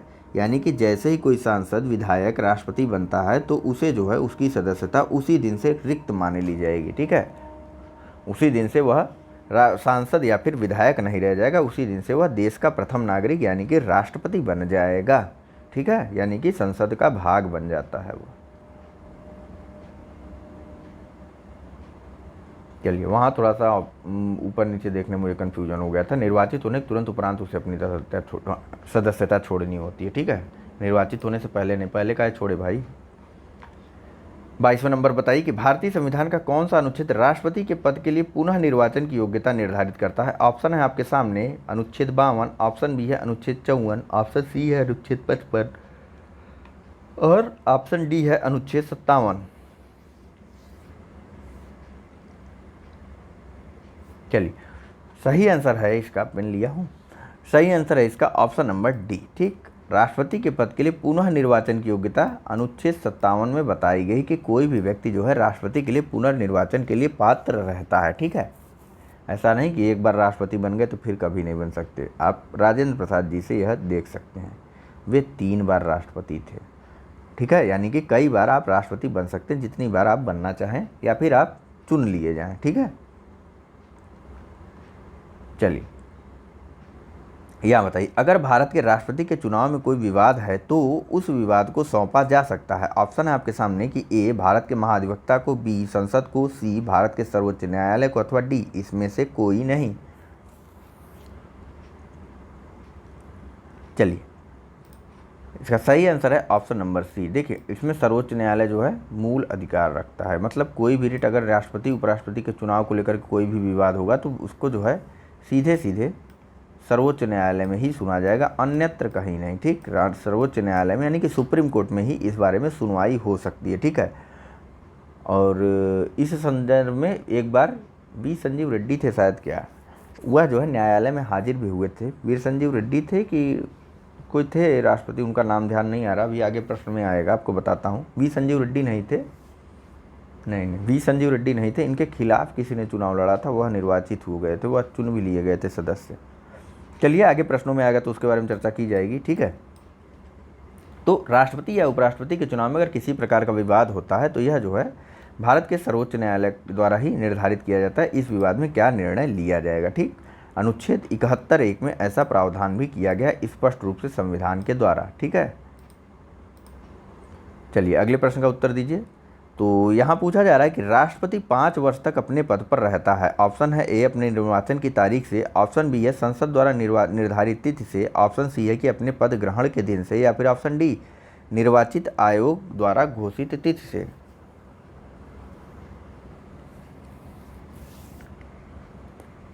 चलिए, इसका सही आंसर है अपने पद ग्रहण के दिन से। जैसे आज उसने पद ग्रहण कर लिया तो वह आज से लेकर के अगले 5 साल तक राष्ट्रपति बना रहेगा। ठीक है, ऐसा नहीं कि जिस दिन निर्वाचन हुआ उस दिन से या संसद अपने से कुछ डिसाइड कर दे या फिर निर्वाचन आयोग द्वारा घोषित कोई तिथि से, ऐसे कोई मतलब नहीं। वह अपना पद जब ग्रहण करेगा तभी ना राष्ट्रपति बनेगा।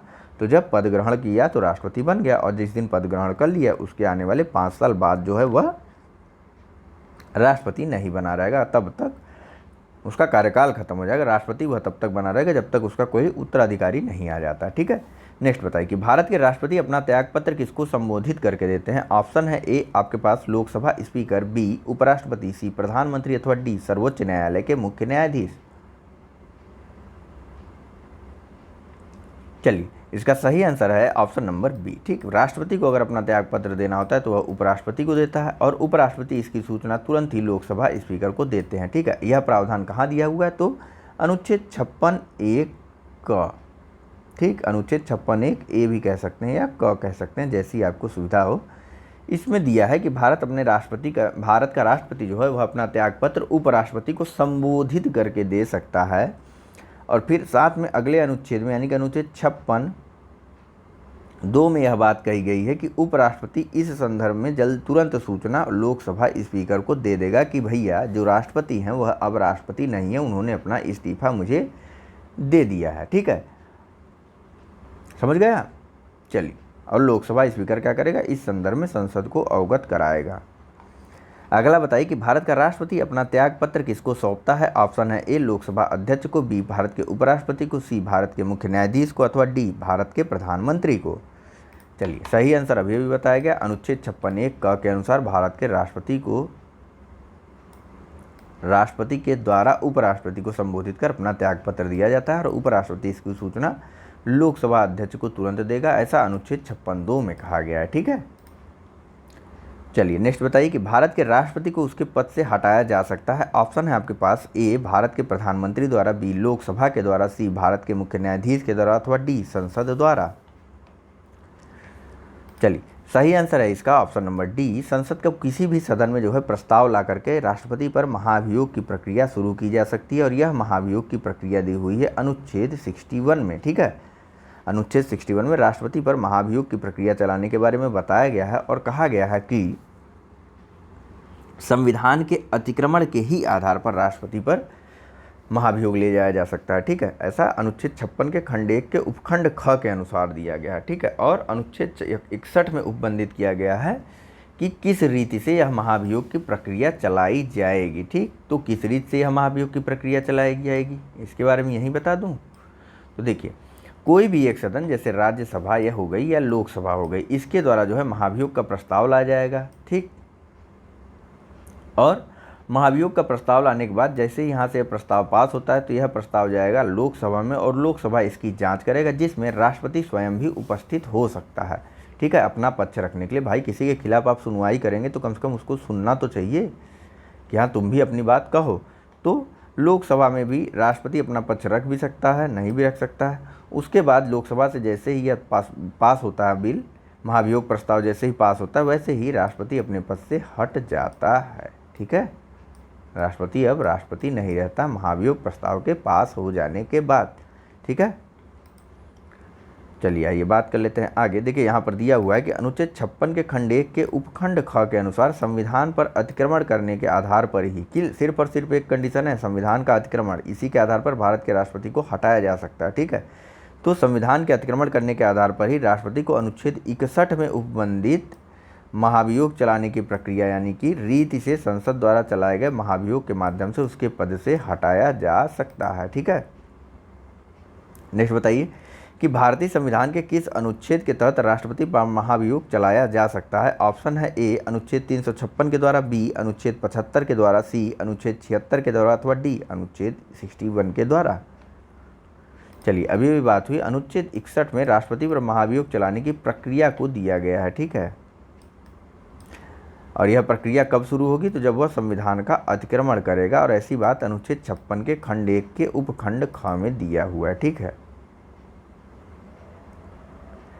अगला बताइए कि भारत के राष्ट्रपति को महाभियोग द्वारा हटाने की प्रक्रिया निम्नलिखित में से किस अनुच्छेद में वर्णित है। आपके सामने ऑप्शन है ए अनुच्छेद 53, बी अनुच्छेद 61, सी अनुच्छेद 74 या डी अनुच्छेद 13।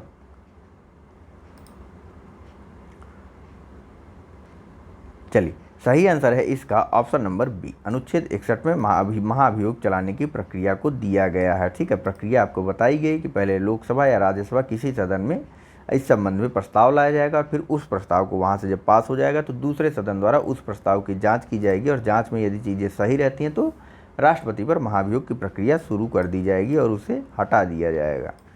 आगे बताइए कि भारत के राष्ट्रपति की कार्य अवधि की समाप्ति से पूर्व भी भारत के राष्ट्रपति को कार्य अवधि की समाप्ति से पूर्व भी पद से हटाया जा सकता है। ऑप्शन है ए सत्ताधिकारी राजनीतिक दल द्वारा, बी प्रधानमंत्री द्वारा, सी महाभियोग द्वारा अथवा डी न्यायालय में ट्रायल द्वारा। चलिए, सही आंसर सबको पता है, ऑप्शन नंबर सी महाभियोग के द्वारा राष्ट्रपति को उसके कार्यकाल की समाप्ति से पहले भी हटाया जा सकता है। नेक्स्ट बताइए कि राष्ट्रपति पर महाभियोग का आरोप संसद के किस सदन द्वारा लगाया जा सकता है। ऑप्शन है ए लोकसभा द्वारा, बी राज्यसभा द्वारा, सी संसद के किसी भी सदन द्वारा या डी उपर्युक्त में से किसी के द्वारा नहीं। चलिए, सही आंसर क्या होगा इसका? सही आंसर है ऑप्शन नंबर सी, संसद के किसी भी सदन द्वारा। मैंने ये नहीं कहा कि राज्यसभा में ही आएगा या लोकसभा में ही आएगा, किसी भी सदन द्वारा। लोकसभा द्वारा भी इस प्रस्ताव को ले जाया जा सकता है जिसकी जांच फिर राज्यसभा करेगा। वहीं राज्यसभा द्वारा भी इस प्रस्ताव को लाया जा सकता है जिसकी जांच फिर लोकसभा द्वारा की जाएगी। ठीक है, और इस संदर्भ में राष्ट्रपति को सूचना 14 दिन पहले ही दे दी जाएगी, प्रस्ताव लाने के 14 दिन पहले ही, कि हाँ भैया आप पर महाभियोग लगाया जाने वाला है।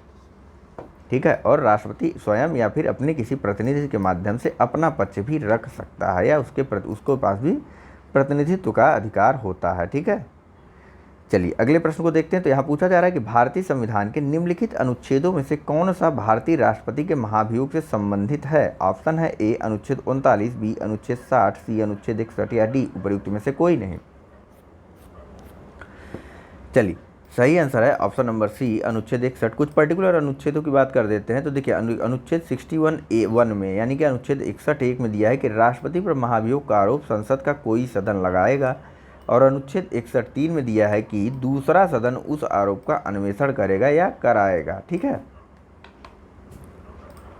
चलिए आगे चलते हैं, थोड़ा हम पानी पीते हैं, तब तक आप लोग आंसर देख ही लिए होंगे, है कि नहीं? पीछे नहीं रहने वाले हैं आप लोग। चलिए बात करते हैं अगले प्रश्न के बारे में। तो यहाँ पूछा जा रहा है कि निम्न में से भारत के राष्ट्रपति पर महाभियोग लगाने का अधिकार किसे है। ऑप्शन है ए संसद के दोनों सदनों को, बी लोकसभा को, सी राज्यसभा को या डी लोकसभा स्पीकर को। चलिए, बात हुई है संसद के दोनों सदनों को ही राष्ट्रपति पर महाभियोग लगाने का अधिकार है। ठीक है, एक सदन जो है महाभियोग का प्रस्ताव ले आता है और दूसरा सदन उसकी जांच करता है, जिसमें राष्ट्रपति को भी सुनवाई का अधिकार होता है। चलिए आगे बात करते हैं अगले प्रश्न के बारे में। तो यहाँ पूछा जा रहा है कि भारत के संविधान के उल्लंघन के आधार पर राष्ट्रपति के विरुद्ध किसके द्वारा महाभियोग लगाया जा सकता है। ऑप्शन है ए भारत के मुख्य न्यायाधीश द्वारा, बी भारत के उपराष्ट्रपति द्वारा, सी लोकसभा के अध्यक्ष द्वारा या डी संसद के दोनों सदनों द्वारा। चलिए, सही आंसर है इसका ऑप्शन नंबर डी, संसद के दोनों सदनों द्वारा भारत के राष्ट्रपति के विरुद्ध महाभियोग का प्रस्ताव लगाया जा सकता है। ऐसी कोई बाउंडेशन नहीं भैया तुम लगाओ हम नहीं लगाएंगे, जब चुने दोनों हैं तो दोनों लगाएंगे। हालांकि राज्य की विधानसभाओं के सदस्य इसमें भाग नहीं लेते या राज्य की विधानसभा का किसी प्रकार से इसमें हस्तक्षेप नहीं होता है। चलिए बात करते हैं अगले प्रश्न के बारे में। तो यहाँ पूछा जा रहा है कि भारत के राष्ट्रपति पर महाभियोग चलाने के लिए कम से कम कितने दिन पूर्व की सूचना आवश्यक है। ऑप्शन है ए 7 दिन, बी 14 दिन, सी 21 दिन या डी 30 दिन। चलिए, सही आंसर है इसका ऑप्शन नंबर बी, ठीक 14 दिन पहले राष्ट्रपति को इसकी सूचना देनी होती है कि भैया हम आपके ऊपर महाभियोग ले आने जा रहे हैं। देखिए, बात करें अगर थोड़ा बहुत इसके बारे में डिटेल से, तो देखिए 14 दिन पहले राष्ट्रपति को अग्रिम सूचना देना ही होता है। साथ ही साथ इस संकल्प मतलब ऐसे प्रस्ताव या ऐसे संकल्प वाले प्रस्ताव पर 1/4 ठीक कम से कम 1/4 सदस्यों का जो है हस्ताक्षर भी होना चाहिए। जिस सदन द्वारा यह आरोप लगाया जा रहा है, ठीक है, वहाँ से 1/4 सदस्यों द्वारा इस आरोप को जो है हस्ताक्षरित भी करना चाहिए कि हाँ ठीक है ऐसा आरोप अब लगाया जाए। राष्ट्रपति ने संविधान का अतिक्रमण किया है तो उस सदन के जितने सदस्य हैं उन सदस्यों का 1/4 उस पर सहमत भी होना चाहिए उस या ऐसे प्रस्ताव पर। ठीक है, और राष्ट्रपति को इसकी सूचना दे देनी चाहिए 14 दिन के पहले ही। यह सब बातें कही गई हैं आर्टिकल नंबर 61 सब क्लास 2 में। देखिए यहाँ पर लिखा हुआ है, मैं पढ़ देता हूँ एक बार। लिखा है कि अनुच्छेद 61(2) के अनुसार ऐसा कोई आरोप तब तक नहीं लगाया जाएगा जब तक कि ऐसा आरोप लगाने की प्रस्तावना किसी ऐसे संकल्प में अंतर्विष्ट नहीं है जो कम से कम 14 दिन की ऐसी लिखित सूचना के दिए जाने के पश्चात प्रस्तावित न किया गया हो, और इस प्रकार 14 दिन की अग्रिम सूचना के साथ ही संकल्प पर सदन की कुल सदस्य संख्या के कम से कम 1/4 सदस्यों के हस्ताक्षर भी होने चाहिए। ठीक है, नहीं समझ में आया ना, इसीलिए मैं पढ़ता नहीं हूँ इनको, ज़्यादा आपको समझाता हूँ। देखिए कुल मिलाकर के यहाँ वही बात कही जा रही है कि राष्ट्रपति को जो है 61(2) में यह बताया गया है कि ऐसा आरोप तब तक नहीं लगाया जाएगा जब तक राष्ट्रपति को ऐसे आरोप की सूचना 14 दिन पहले ही लिखित रूप में ना दे दी गई हो, और ठीक है, और इस संकल्प को पारित करने के लिए कम से कम 1/4 सदस्यों द्वारा इस पर हस्ताक्षर भी अनिवार्य होना चाहिए। ठीक है, नेक्स्ट बताइए कि निम्नलिखित में से कौन सा भारत के राष्ट्रपति के निर्वाचक गण का तो भाग है परंतु उसके महाभियोग अधिकरण का भाग नहीं है। ऑप्शन है ए लोकसभा, बी राज्यसभा, सी राज्यों की विधान परिषदें, या डी राज्य की विधानसभाएं।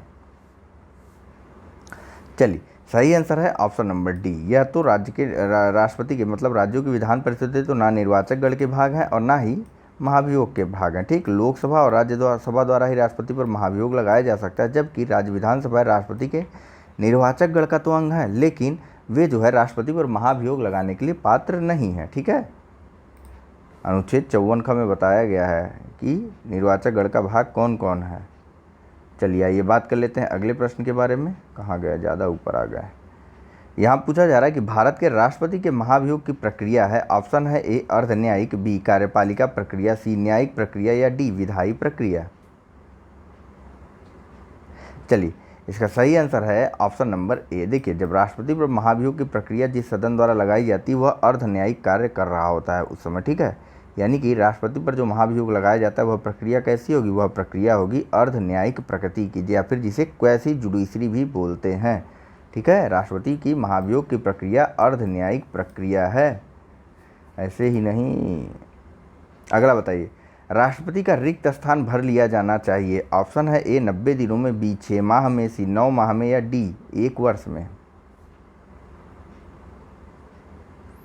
चलिए सही आंसर है इसका ऑप्शन नंबर बी। ठीक, राष्ट्रपति का पद अगर किसी भी प्रकार से रिक्त होता है, जैसे उसकी तबीयत खराब हो गई, उसकी मृत्यु हो गई, उसे पद से त्याग दे दिया, या फिर उसने उस पर महाभियोग लगा करके उसको पद से हटा दिया गया, ठीक है, अन्य कारणों से, किसी भी कारण से अगर राष्ट्रपति का पद रिक्त हो जाता है तो किसी भी हाल में एनी हाउ 6 महीने के अंदर अंदर उस पद को भर लिया जाता है। ठीक है, और इन 6 महीनों के कार्यकाल में एक चीज़ और होती है कि तब तक उपराष्ट्रपति जो है वह भारत का राष्ट्रपति बना रहेगा या फिर राष्ट्रपति के कार्यों का निर्वहन करेगा। उपराष्ट्रपति नहीं होगा तो मुख्य न्यायाधीश जो सुप्रीम कोर्ट का होगा वह राष्ट्रपति के कार्यों का निर्वहन करेगा। न्यायाधीश, निर्वहन लिखने लगा था मैं। और अगर मुख्य न्यायाधीश भी नहीं होता है तो सुप्रीम कोर्ट का जो वरिष्ठतम न्यायाधीश होगा वह जो है राष्ट्रपति के रूप में कार्य करेगा। ठीक है, और रिक्ति की तिथि से 96 महीने के भीतर भीतर इस पद को भर देना चाहिए। किस पद को? राष्ट्रपति के पद को भरना अनिवार्य है। ठीक है, चलिए बात करते हैं अगले प्रश्न के बारे में।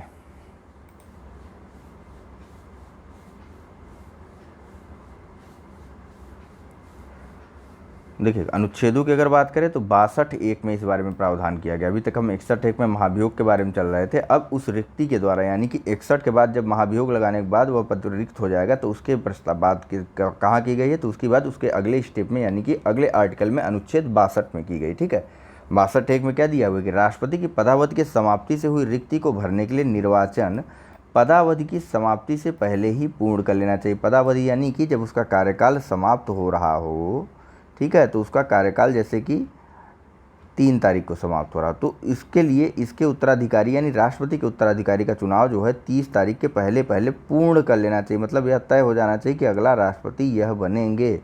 ठीक, और उसी प्रकार से 62(2) में यह बताया गया है कि यदि रिक्ति जो है राष्ट्रपति की मृत्यु, पद त्याग, पद से हटाए जाने के कारण हुई है तो रिक्ति को भरने के लिए निर्वाचन रिक्ति होने की तारीख के पश्चात यथाशीघ्र और प्रत्येक दशा में 6 महीने के पहले ही कर लिया जाएगा। ठीक है, अगला बताइए, पदासीन राष्ट्रपति की पदावधि की समाप्ति से भिन्न किसी कारण से उत्पन्न होने वाली रिक्ति की दशा में रिक्ति भरने के लिए निर्वाचन अवश्य हो जाना चाहिए। ऑप्शन है ए, रिक्ति होने की तिथि से 6 माह के भीतर। ऑप्शन बी है कि रिक्ति की तिथि से 1 वर्ष बाद। सी है कि रिक्ति की तिथि से 9 माह बाद। या फिर डी, रिक्ति की तिथि से 7 माह बाद। चलिए, सही आंसर है ऑप्शन नंबर ए, रिक्ति होने की तिथि से 6 महीने के भीतर ऐसा अनुच्छेद 62(2) में बताया गया है। ठीक है, और पदावधि की समाप्ति से पूर्व उसे भर लेना चाहिए, ऐसा अनुच्छेद 62(1) में बताया गया। हालांकि पदावधि अगर कार्यकाल नहीं समाप्त हुआ, उसके पहले ही राष्ट्रपति हट जाता है या किन्हीं कारणवश उसका पद रिक्त हो जाता है, तो उसे 6 महीने के अंदर अंदर भर देना चाहिए। और जहाँ तक संभव हो यथाशीघ्र, यानी 6 महीने के पहले भी भरा जा सकता है। नेक्स्ट बताइए कि भारत में राष्ट्रपति की मृत्यु, पद त्याग अथवा हटाए जाने पर पद में हुई रिक्ति को भरने की समय सीमा क्या है? ऑप्शन है ए, 1 माह, बी 9 माह, सी 3 माह। डायरेक्ट आंसर आपको बताता हूँ अब तो 6 माह। ठीक, 62(2) कार्यकाल की समाप्ति के बाद पद भरने के लिए बताया गया है। कहाँ पर? कार्यकाल की समाप्ति के बाद पद भरने के लिए बताया गया है 62(1) में, और कार्यकाल की समाप्ति के पहले ही अगर वह जो है पद रिक्त हो जाता है तो वह बताया गया 62(2) में। चलिए चलते हैं अगले प्रश्न की तरफ। चलिए यहाँ बताइए, जब राष्ट्रपति मृत्यु, त्याग, पदच्युत या अन्य कारणों से अपने कर्तव्य को नहीं निभा सकता तो उपराष्ट्रपति कितने समय तक राष्ट्रपति के रूप में कार्य करता है? ऑप्शन है ए, 5 वर्ष, बी 1.5 वर्ष, सी 1 वर्ष या डी 6 माह। चलिए, सही आंसर आप सबने देख ही लिया होगा। इसका सही आंसर है ऑप्शन नंबर 6 माह। वैसे ऐसे प्रश्नों का अंदाजा आप इस रूप में लगा सकते हैं कि 62 सब क्लास 2 में दिया हुआ है कि राष्ट्रपति का पद अगर किन्हीं अन्य कारणों से रिक्त होता है तो उसे अधिकतम 6 माह के अंदर अंदर भर लेना चाहिए। तो जब अधिकतम 6 माह है तो उपराष्ट्रपति भी 6 महीने से ज़्यादा कहाँ से अपने कार्य पद पर बना रहेगा, राष्ट्रपति के रूप में कार्य करेगा, है कि नहीं? चलिए देखिए, यहाँ पे अनुच्छेद 65(1) की बात की गई, तो जानते हैं क्या है। देखिए, अनुच्छेद 65(1) के अनुसार ऐसी दशा में उपराष्ट्रपति 6 माह तक के लिए राष्ट्रपति रह सकता है। ठीक है, जब राष्ट्रपति का पद रिक्त होता है तब अनुच्छेद 65 में व्यवस्था की गई इस बारे में कि वो अब राष्ट्रपति नहीं है तो उपराष्ट्रपति आप हैं, आप राष्ट्रपति का कार्य कीजिए। ठीक है, चलिए नेक्स्ट बताइए कि यदि मृत्यु, त्यागपत्र अथवा हटाए जाने की स्थिति में भारत के राष्ट्रपति का पद रिक्त हो जाए तो उस पद का कार्यभार कौन संभालेगा या ग्रहण करेगा? ऑप्शन है ए, प्रधानमंत्री, बी सुप्रीम कोर्ट का मुख्य न्यायाधीश, सी उपराष्ट्रपति या फिर डी उपर्युक्त में से कोई नहीं। चलिए, सही आंसर है ऑप्शन नंबर सी, उपराष्ट्रपति। देखिए, संविधान में ऐसी व्यवस्था तो की गई है कि अनुच्छेद 65(1) में यह बताया गया है कि अगर राष्ट्रपति अपने पद पर नहीं रहता है या उसकी मृत्यु हो जाती है, उसने त्याग पत्र दे दिया या महाभियोग लग गया उस पर और वह अब राष्ट्रपति नहीं है, तो उसके पद का कार्य जो है अनुच्छेद 65(1) के अनुसार उपराष्ट्रपति द्वारा संपन्न किया जाएगा। लेकिन अगर किन्हीं दशाओं में उपराष्ट्रपति नहीं है तो कहाँ प्रावधान किया गया? तब किया गया है राष्ट्रपति उत्तराधिकार अधिनियम 1969 में प्रावधान किया गया। ठीक है, और क्या कहता है राष्ट्रपति उत्तराधिकार अधिनियम 1969? ये कहता है कि उपराष्ट्रपति के भी न होने पर उच्चतम न्यायालय का मुख्य न्यायाधीश और उच्चतम न्यायालय के मुख्य न्यायाधीश के भी न रहने पर उसी न्यायालय यानी कि सुप्रीम कोर्ट का ही वरिष्ठतम न्यायाधीश जो उस समय उपलब्ध है वह राष्ट्रपति के कृत्यों को संपादित करेगा। ठीक है, चलिए वैसे इन सब के बारे में बताया गया है आपको। अगला बताइए कि यदि भारत के राष्ट्रपति का पद रिक्त हो जाए और कोई उपराष्ट्रपति भी न हो तब निम्न में से कौन कार्यवाहक राष्ट्रपति होगा? ऑप्शन है ए, राज्यसभा का उपसभापति, बी भारत का महान्यायवादी, सी लोकसभा का अध्यक्ष या फिर डी सर्वोच्च न्यायालय का मुख्य न्यायाधीश। एक बार एम हिदायतुल्लाह जी बने थे उपराष्ट्रपति, आपको राष्ट्रपति कार्यवाहक जस्टिस एम हिदायतुल्लाह। वैसे शुरुआत में आपको बताया गया था इसके बारे में, है कि नहीं? चलिए यहाँ जवाब दीजिए।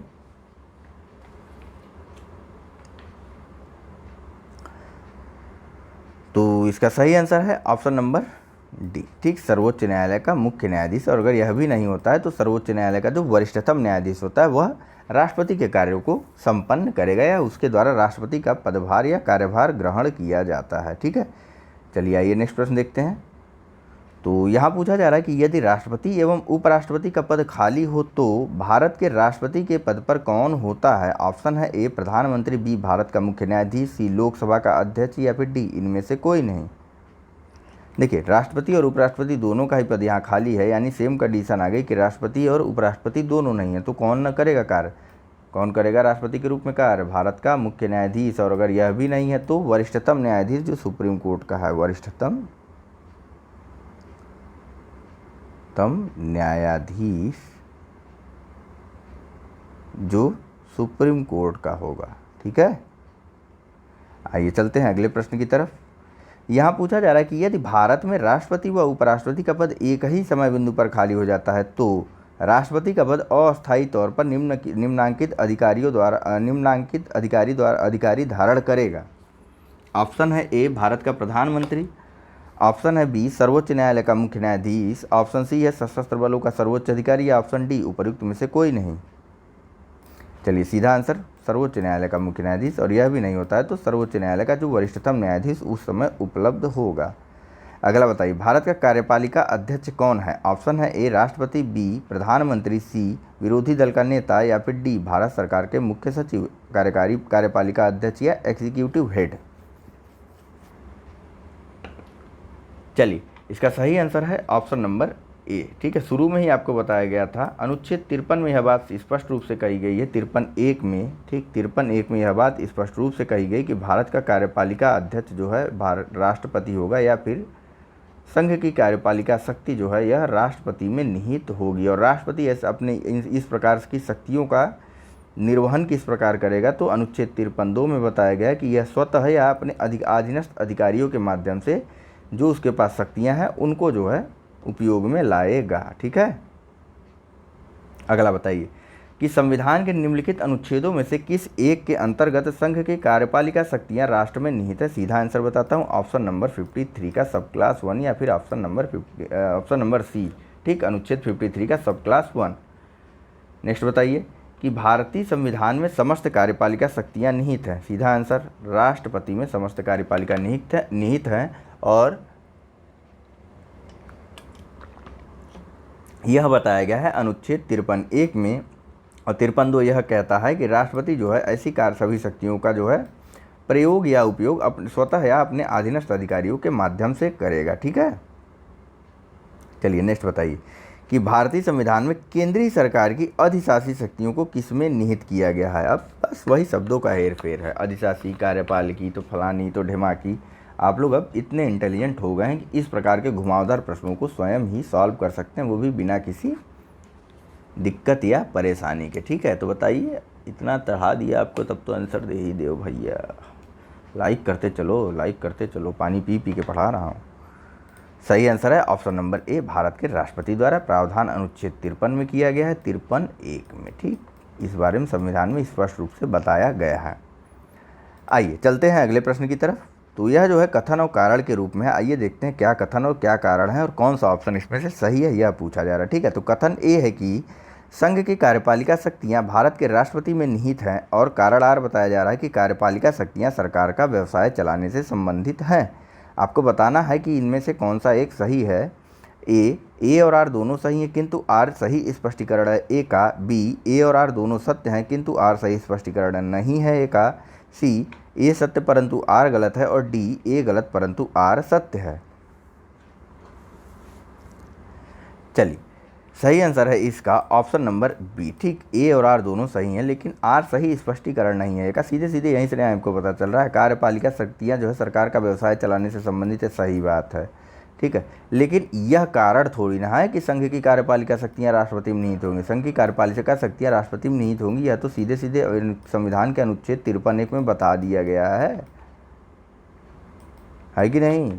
इस कारण से थोड़ी ना इसे अनुच्छेद 53(1) में डाल दिया गया, ज़बरदस्ती पागल बना रही है। आइए चलते हैं क्वेश्चन नंबर 51 शगुन वाले क्वेश्चन की तरफ। तो शगुन के रूप में सब्सक्राइब कर दीजिए। बताइए, निम्नलिखित कथनों पर विचार कीजिए और नीचे दिए गए कूट से सही उत्तर का चुनाव कीजिए। पहला कथन है कि संघ की कार्यपालिका शक्ति प्रधानमंत्री में निहित है। कथन 2 है कि प्रधानमंत्री की नियुक्ति राष्ट्रपति द्वारा की जाती है। और कथन 3 है कि प्रधानमंत्री मंत्रिपरिषद के प्रधान होते हैं। और कथन 4 है कि यह आवश्यक नहीं कि नियुक्ति के समय प्रधानमंत्री संसद के किसी सदन का सदस्य हो। आपको बताना है नीचे कूट से कौन सा ऑप्शन सही है।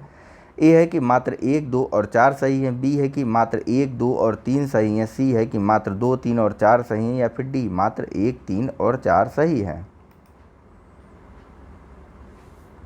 चलिए, संघ की कार्यपालिका शक्ति राष्ट्रपति में निहित है, गलत हो गया। प्रधानमंत्री की नियुक्ति राष्ट्रपति करता है, बिल्कुल सही बात, प्रधानमंत्री की नियुक्ति राष्ट्रपति करता है। अनुच्छेद 75(1) में यह बात कही गई है, 75(1) में, ठीक है, कि प्रधानमंत्री की नियुक्ति राष्ट्रपति करेगा, ठीक है।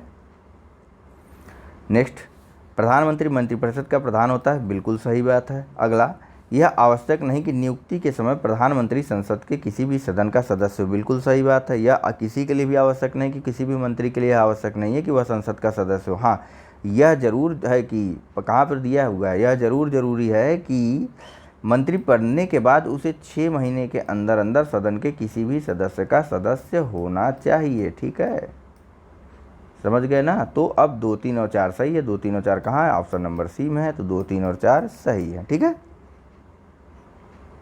और 74(1) में दिया हुआ है कि मंत्रिपरिषद का प्रधान प्रधानमंत्री होता है, ठीक है। मंत्रिपरिषद का चुनाव भी राष्ट्रपति जो है प्रधानमंत्री की सलाह पर ही करता है, अपने मन से नहीं कि हाँ तुम बन जाओ, तुम बन जाओ, तुम बन जाओ, बिल्कुल नहीं।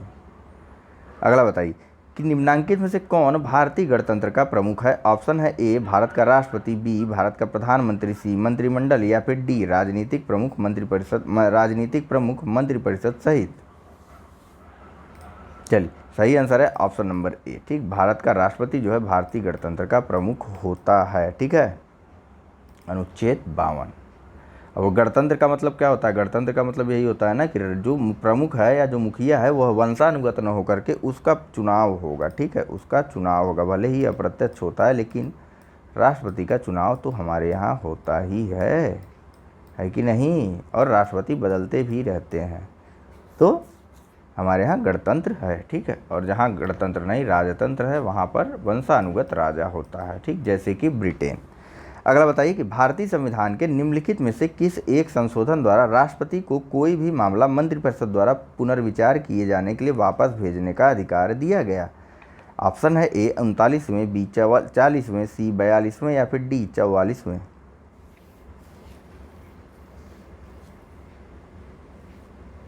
चलिए भैया, सही आंसर है इसका ऑप्शन नंबर डी 44वें संविधान संशोधन अधिनियम के माध्यम से, ठीक है।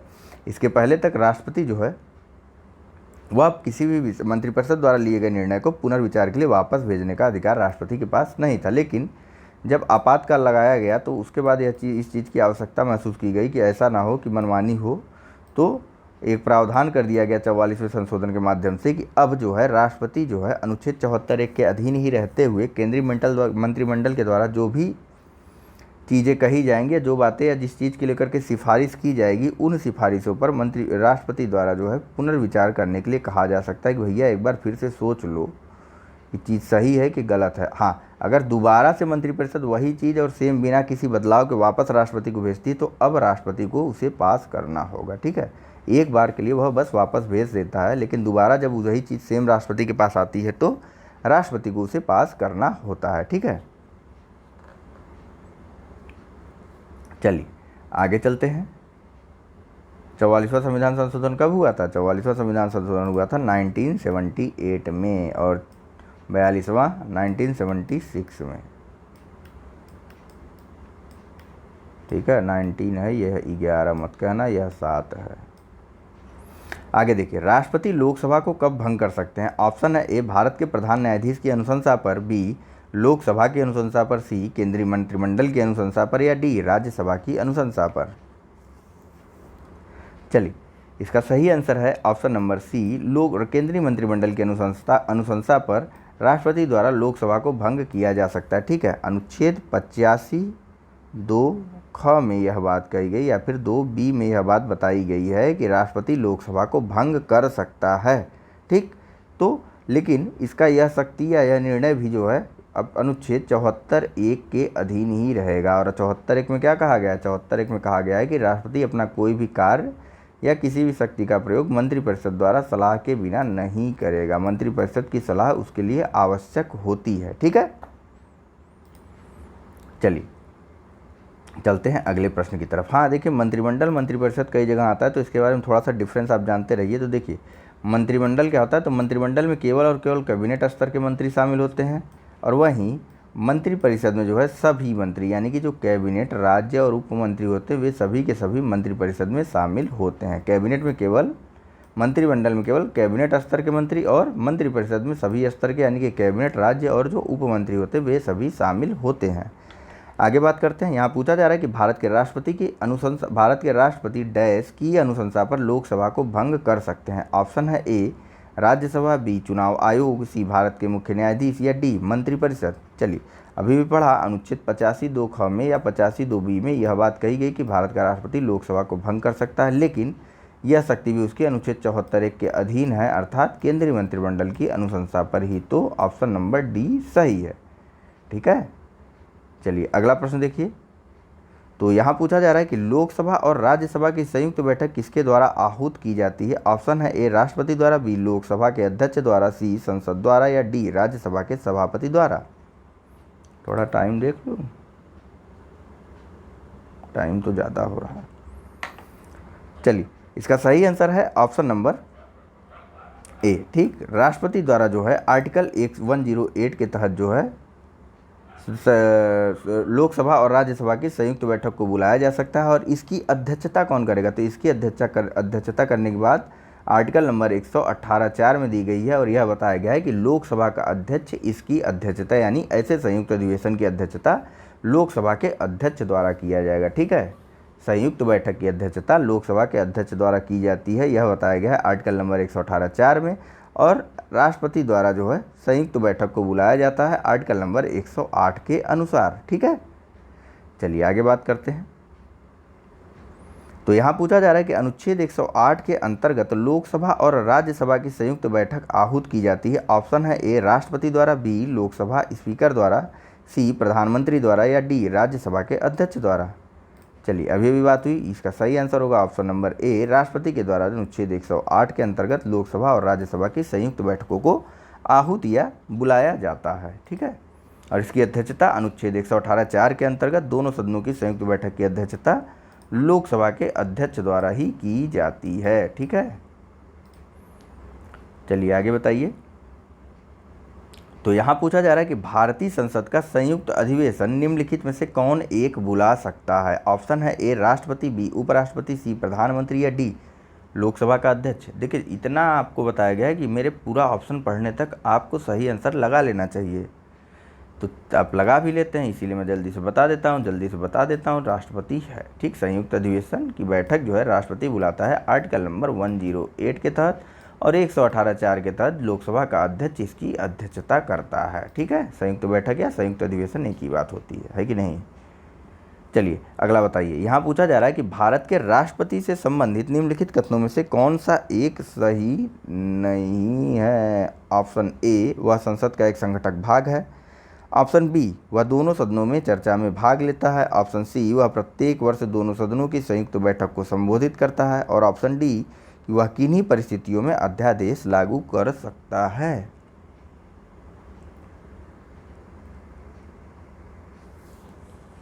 चलिए इसका सही आंसर है ऑप्शन नंबर बी। ठीक, माने कि यह गलत दिया हुआ, राष्ट्रपति सदनों की चर्चा में भाग नहीं लेता। हाँ, क्यों वह संसद है, मतलब कि वह संसद का भाग है।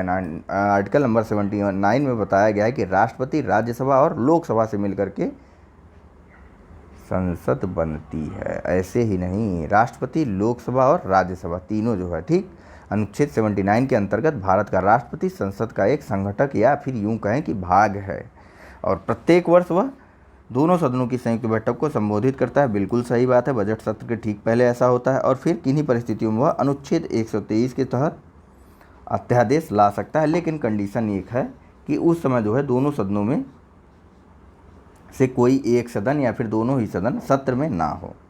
ठीक है, किन्हीं परिस्थितियों में नहीं। चलिए ये देखिए यहाँ दिया हुआ है कि अनुच्छेद 79, अनुच्छेद जहाँ जहाँ आ रहा है मैं आपको बताते चल रहा हूँ। अनुच्छेद 79 में दिया हुआ है कि भारत का राष्ट्रपति संसद का एक संघटक भाग है। ठीक, और 123 में है कि विशेष परिस्थितियों में अध्यादेश राष्ट्रपति जारी कर सकता है। ठीक है, और चर्चा में भाग नहीं लेता कि चलो आप विचार करें, भैया वो मालिक है 5 साल तक के लिए।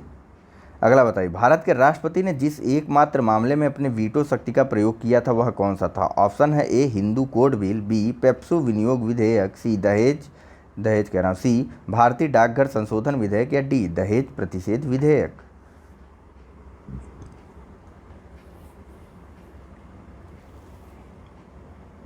चलिए, सही आंसर है ऑप्शन नंबर सी, भारतीय डाकघर संशोधन विधेयक अधिनियम के मामले में भारत के राष्ट्रपति द्वारा जो है वीटो शक्ति का प्रयोग किया गया था। हालांकि इसके पहले भी, ठीक है, भारतीय डाकघर संशोधन अधिनियम कब आया था? तो यह अधिनियम आया था 1986 में, ठीक है, 1986 में।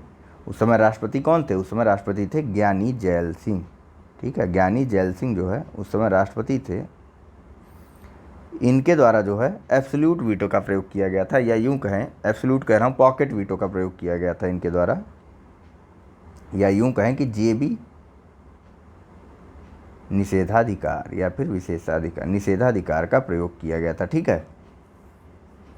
लेकिन एक चीज़ और जानिए, पेप्सू विनियोग विधेयक के बारे में थोड़ा सा जानिए। यह कब आया था? तो यह आया था 1954 में। इसमें भी राष्ट्रपति राजेंद्र प्रसाद द्वारा जो है वीटो पावर का प्रयोग किया गया था, लेकिन जिस वीटो पावर का प्रयोग किया गया था ना, वह मंत्रिमंडल के अधीन थी, ठीक है। लेकिन पॉकेट वीटो मंत्रिमंडल के अधीन नहीं रहती। पॉकेट वीटो जो है यह राष्ट्रपति की इच्छा पर डिपेंड करती है, ठीक। लेकिन अत्यांतिक वीटो या यूं कहें कि एब्सोल्यूट वीटो यह जो था,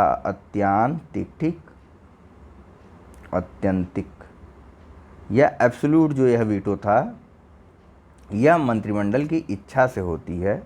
इसे राष्ट्रपति अपनी इच्छा से नहीं लगा सकता, जबकि पॉकेट वीटो अपनी इच्छा से लगाया जाता है। इसीलिए विकल्प सी सही उत्तर है। यहाँ देखिए एक्सप्लेनेशन में भी दिया हुआ है, इतना मैं डिटेल में ना जाता, सीधे एक्सप्लेनेशन पढ़ देता तब भी मेरा काम हो जाता, लेकिन आप लोगों के लिए बार बार थोड़ा सा समझाना जरूरी होता है।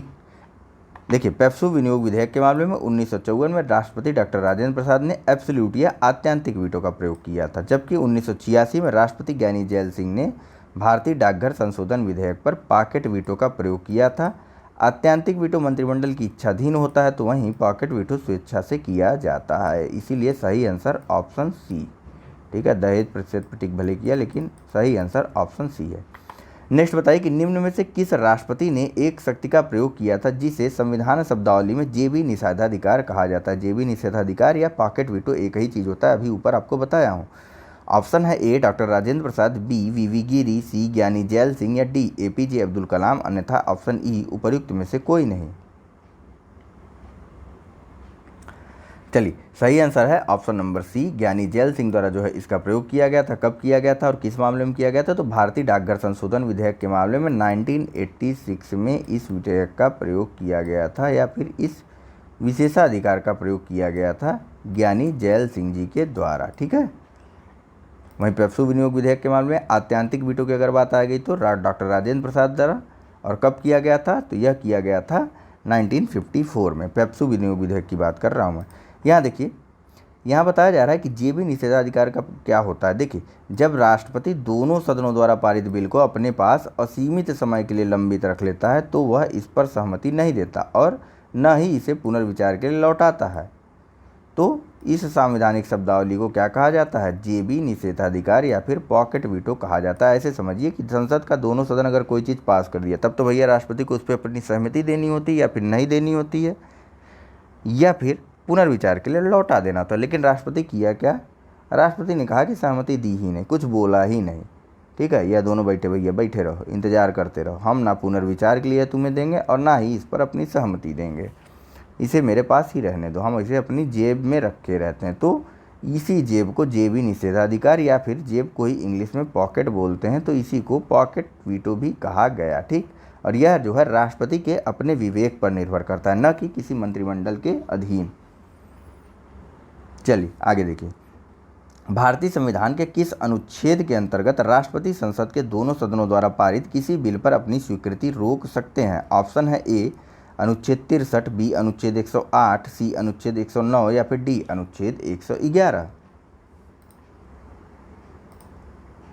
चलिए ऐसा करते हैं, इसी प्रश्न के साथ लेक्चर को रोक देते हैं, ठीक है। इसके बाद आज ही आपको इसका सेकंड पार्ट भी मिल जाएगा। आज हर हाल में हम राष्ट्रपति और उपराष्ट्रपति को, इन दोनों को नहीं, इनके चैप्टर को ख़त्म करेंगे या अपना इस टॉपिक को ख़त्म करेंगे। चलिए यहाँ बताइए, देखिए इसका सही आंसर है ऑप्शन नंबर डी। अनुच्छेद 111 में यह बात बताई गई है बिल्कुल स्पष्ट रूप से कि राष्ट्रपति किसी विधेयक पर, संसद द्वारा अगर कोई विधेयक पास हो जाता है तो राष्ट्रपति जो है उस विधेयक पर या तो अपनी स्वीकृति दे देगा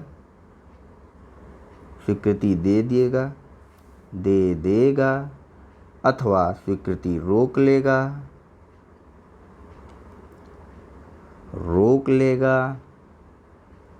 अथवा पुनर्विचार के लिए वापस कर देगा। यह सभी बातें कहाँ कही गई? यह सभी बातें बताई गई हैं अनुच्छेद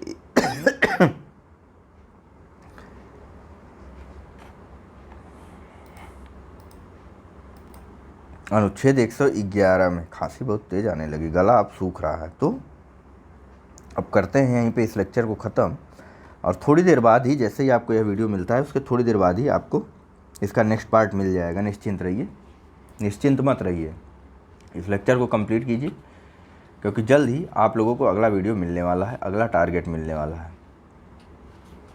बहुत मेरा प्रयास है मुश्किल से 5 से 6 दिन के अंदर अंदर पूरी पॉलिटी को मैं ख़त्म कर सकूं, तो थोड़ा तेज़ी में चलेंगे, क्योंकि पॉलिटी के बाद हम हिंदी देखेंगे, हिंदी के बाद साइंस भी देखेंगे, ठीक है। और यह सभी देखना है हमको आरओ के एग्ज़ाम के पहले।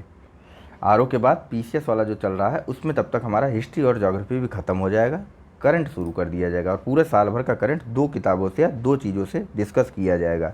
इस बीच आपका कई टेस्ट भी कंप्लीट होगा, निश्चिंत रहिए। चलिए, thank you very much for discussion. Video को लाइक और सब्सक्राइब जरूर करिएगा, वीडियो को लाइक करिएगा, चैनल को सब्सक्राइब। Thank you.